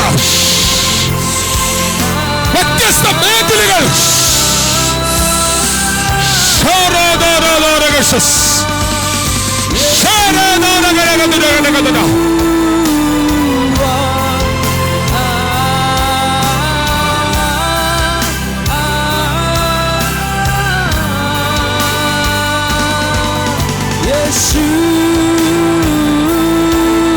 ജീവനിൽ വാഴുന്ന തലങ്ങൾ നിന്റെ മേൽ തുറക്കാനുണ്ട്.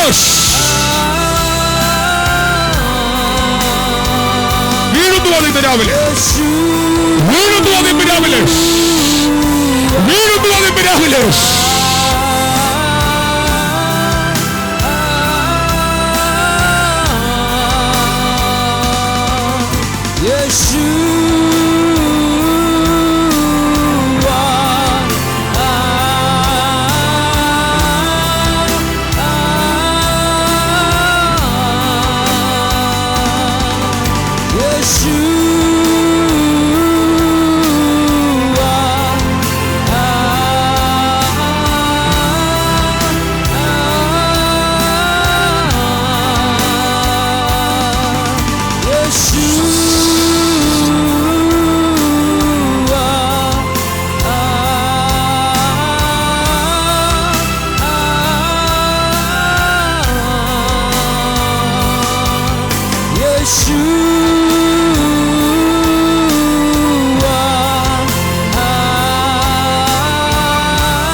ഇന്ന് രാവിലെ 3 തലത്തിലുള്ള മാൻഡിലുകളെ ഞാൻ നിങ്ങളെ പരിചയപ്പെടുത്തുന്നു. ഒന്ന്, ഇതുവരെ ദൈവം തുറന്നിട്ടില്ലാത്തൊരു മാൻഡിൽ, അവൻ സൃഷ്ടിച്ചത് പക്ഷെ ആരും കണ്ടിട്ടില്ലാത്തത്. ഈ തലമുറ അനുഭവിക്കുന്ന വിപത്തിൽ നിന്ന്, ഈ രാജ്യം അനുഭവിക്കുന്ന വിപത്തിൽ നിന്ന് ഈ രാജ്യത്തെ പൊക്കിക്കൊണ്ടുവരുവാൻ ഒരു പുതിയ മാൻഡിൽ അന്വേഷിക്കുന്നവരുടെ മേൽ അവൻ അതിടും. പ്രാർത്ഥിക്കുന്ന ഏലിയാവിന്റെ മേൽ അത് അവൻ അതിടും. കരയുന്ന ഏലിയാവിന്റെ മേൽ അവൻ അതിടും. ഒരു നിയോഗത്തിന് വേണ്ടി നട്ടലോടെ നിൽക്കാൻ കരുത്തുള്ള ഏലിയാവിന്റെ മേൽ അവൻ അതിടും. അതൊരു വ്യക്തിയുടെ മേൽ അവൻ അതിടും. ഒരു സഭയുടെ മേൽ അവൻ അതിടും. ഇതുവരെ കാണാത്ത മാൻഡിലുകൾ. ഒന്നാമത്തത്, ഞാൻ എപ്പോഴെങ്കിലും ഇത് വീണ്ടും വിശദീകരിക്കും. രണ്ടാമത്തെ മാൻഡിൽ, ഒരു തലമുറ തുറന്നത്, അത് ഗ്രഹിച്ചുകൊണ്ട്, അത് ഉൾക്കൊണ്ടുകൊണ്ട്, തുറന്നവരെ പിതാക്കന്മാരായി കണ്ട് അവരെ പുറകെ നടന്ന് ദൈവവചന പഠനത്തിലൂടെ അവരുമായിട്ടുള്ള സഹകരണത്താൽ, അവരുമായിട്ടുള്ള പങ്കാളിത്തത്താൽ അവരോട് ചേർന്ന് നടന്ന് ഇത് തുറന്നവരിൽ നിന്ന് നിങ്ങളിലേക്കൊരു കൈമാറ്റം സംഭവിക്കുക.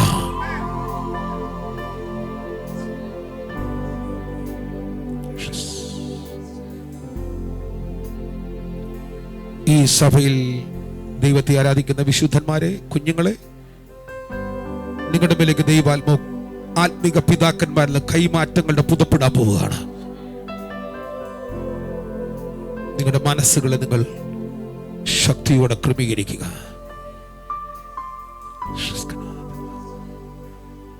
എനിക്ക് പൊതുവിൽ യൂട്യൂബിൽ പോകുന്നതുകൊണ്ട് എനിക്കെല്ലാം പറയാൻ പറ്റില്ല. ഒരു സെക്ഷൻ ദൈവം തുറക്കും നമുക്ക് വേണ്ടി. ഇതിനകത്ത് ആത്മാവിൽ സഞ്ചരിക്കുന്നവർ എഴുന്നേൽക്കാൻ പോവുകയാണ്. ഇതിനകത്ത് ആത്മമണ്ഡലത്തിൽ സ്പിരിച്വൽ വാർഫെയർ ചെയ്യുന്നവർ എഴുന്നേൽപ്പിക്കാൻ പോവുകയാണ്. പൈശാചിക കോട്ടക്കൊത്തളങ്ങളെ നിർവീര്യമാക്കുന്ന ആത്മിക അധികാരം തുറക്കുന്നവരെ, ആഹാബിന്റെ കൊട്ടാരത്തിൽ നട്ടലോടെ നിൽക്കുന്ന ബാലിന്റെ കോട്ടയിലേക്ക്, അവന്റെ കുടികേന്ദ്രത്തിലേക്ക് ആത്മാവിനാൽ നയിക്കപ്പെട്ട ഏലിയാവിനെ പോലെ ബാലിന്റെ ശക്തിയെ പിടിച്ചു കെട്ടുവാൻ സീദോനിലേക്ക് പോയ ഏലിയാവിനെ പോലെ, കർമ്മേൽ പർവ്വതത്തിനു മുകളിൽ ബാലിന്റെ ശക്തി പ്രദർശനത്തെ ഒരുവനിൽ വ്യാപരിച്ച് അഭിഷേകത്താൽ തടുത്തതുപോലെ ആത്മതലത്തിൽ അധികാരം തുറക്കുവാൻ സഭയെ പരിശുദ്ധാത്മാവ് ഏൽപ്പിക്കുകയാണ്. ഒരുവനിലാണ് അധികാരം തുറന്നത്, അതിന്റെ മഹത്വം അനുഭവിച്ച ഒരു രാജ്യം മുഴുവനാണ്. എന്നോട് ദൈവാത്മ പറയുന്നു, അങ്ങനത്തെ അധികാരങ്ങൾ ഇവിടെ തുറക്കാൻ പോവുകയാണ്. അങ്ങനത്തെ അധികാരങ്ങൾ ഇവിടെ തുറക്കാൻ പോവുകയാണ്. അങ്ങനത്തെ അധികാരങ്ങൾ തുറക്കാൻ പോവുകയാണ്. ഒരു തലമുറ ഇത് പുതിയതായിട്ട് തുറന്നെടുത്തു. അടുത്ത തലമുറ കൂടെ നടന്ന് പകർത്തിയെടുത്തു. ഇത് രണ്ടിലും പെടാത്ത മറ്റൊന്നുണ്ട്. ഒരു തലമുറ നേടിയത് കൂടെ മടക്കാത്ത അടുത്ത തലമുറ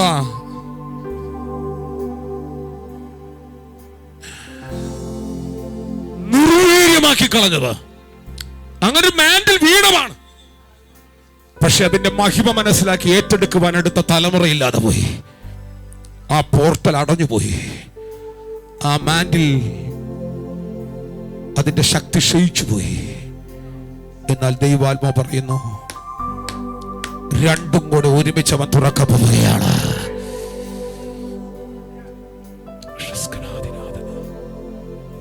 ആ കരങ്ങളെല്ലാം ഒന്ന് ഉയർത്തിപ്പിടിച്ച്, കണ്ണുകളെല്ലാം അടച്ച്. ഈ കരങ്ങൾ ഉയർത്തുന്നത് ദൈവിക ഉടമ്പടിയിലേക്കുള്ള നിങ്ങളുടെ പ്രവേശനമാണ് കേട്ടോ. നിങ്ങളിപ്പോൾ തൊടുന്നത് അവന്റെ സിംഹാസനത്തെയാണ്. ഇപ്പോൾ ഇതിലൊരു തല നിങ്ങളുടെ മേൽ അവൻ തുറക്കാൻ പോവുകയാണ്. ഇതിലൊരു തല നിങ്ങളുടെ മേൽ തുറക്കാൻ പോവുകയാണ്. ഇതിലൊരു തലം അവൻ നിങ്ങളുടെ മേൽ തുറക്കാൻ പോവുകയാണ്. ഇതിലൊരു തല നിങ്ങളുടെ മേൽ അവൻ തുറക്കാൻ പോവുകയാണ്. ഒരു പ്രത്യേക പോർട്ടൽ നിങ്ങളുടെ സ്പിരിറ്റിനകത്തേക്ക് തുറക്കാൻ പോവുകയാണ്.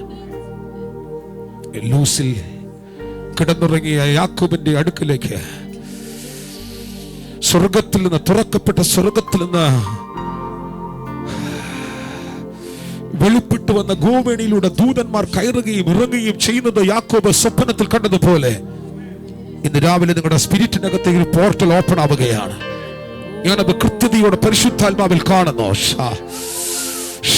ദൂതന്മാരുടെ പ്രത്യക്ഷമകൾ സംഭവിക്കാൻ പോവുകയാണ്. നീ കിടന്നത് ലൂസിലാണെങ്കിൽ എഴുന്നേൽക്കുമ്പോൾ അത് ബദലായി മാറാൻ പോവുകയാണ്. നിന്റെ നിരാശകൾ വഴിമാറാൻ പോകുന്നു. നിന്റെ തകർച്ചകൾ വഴിമാറാൻ പോകുന്നു. നിന്റെ ഏകാന്തതകൾ വഴിമാറാൻ പോകുന്നു. നീ കിടന്നത് ഏബൻ എന്ന കല്ല് തലയിണയായി വെച്ചിട്ടാണെങ്കിൽ നീ എഴുന്നേൽക്കുമ്പോൾ ആ കല്ലിരുന്ന സ്ഥലം ഒരു ആലയമായി മാറാൻ പോവുകയാണ്. ഇത് സ്വർഗത്തിന്റെ വാതിലാണ്. ഇത് സ്വർഗത്തിന്റെ വാതിലാണ്. ആ കരങ്ങൾ ഉയർത്താവുന്നിടത്തോളം ഉയർത്തിപ്പിടിച്ച് നന്ദി പറഞ്ഞ കർത്താവ് നിന്നെ അവൻ സ്വർഗത്തിന്റെ വാതിലാക്കി മാറ്റാൻ പോവുകയാണ്. മഹിമ തുറക്കുന്ന വാതിലാണ് നീ. ഇതുവരെ പ്രവേശിക്കാത്തവർക്ക് പ്രവേശിക്കുവാൻ കരുത്തു പകർന്ന വാതിലാണ് നീ. നീ ക്രിസ്തുവിന്റെ പ്രതിരൂപമാണ്. നീ ദൈവവിജ്ഞാനത്തിൽ വളരുകയാണ്. ഇനി ഇതിന് വിരോധമായ ഒരു ചിന്ത എന്റെ മനസ്സിനെ പിടിക്കില്ല. ഒരു മഹിമയിൻ മേഘം, ഒരു മഹിമയിൻ മേഘം, ഒരു മഹിമയിൻ മേഘം, ഒരു മഹിമയിൻ മേഘം ഈ ആലയത്തെ മൂടുന്നു. ഒരു മഹിമയിൻ മേഘം ഈ ആലയത്തെ മൂടുന്നു. ഒരു മഹിമയിൻ മേഘം ഈ ഭവനങ്ങളെ മൂടുന്നു. ഒരു മഹിമയിൻ മേഘം നിങ്ങളുടെ ആലയത്തെ മൂടുകയാണ്. എനിക്കിത് നന്നായിട്ടറിയാം. ചില ഭവനങ്ങളിൽ അത് ഇറങ്ങുന്നുണ്ട്. ഒരു മഹിമയിൻ മേഘം എന്നെ മൂടുന്നു. ഒരു മഹിമയിൻ മേഘം എന്നെ മൂടുന്നു. ഒരു മഹിമയിൻ മേഘം എന്നെ മൂടുന്നു. ഒരു മഹിമയിൻ മേഘം இந்த இடத்தை மூடுதே. ஒரு மகிமையின் மேகம் என் ஜனத்தை மூடுதே. ஒரு மகிமையின் மேகம் இந்த இடத்தை மூடுதே. விலகாத மேகம் நீர், முன் செல்லும் மேகம் நீர். விலகாத மேகம் நீர், முன் செல்லும் மேகம் நீர். விலகாத மேகம் நீர், முன் செல்லும் மேகம் நீர். விலகாத மேகம் நீர், முன் செல்லும் மேகம் நீர். ஒரு மகிமை மேகம் என் ஜனத்தை மூடுதே. ஒரு மகிமையின் மேகம் இந்த இடத்தை மூடுதே. ஒரு மகிமையின் மேகம் என் ஜனத்தை மூடுதே.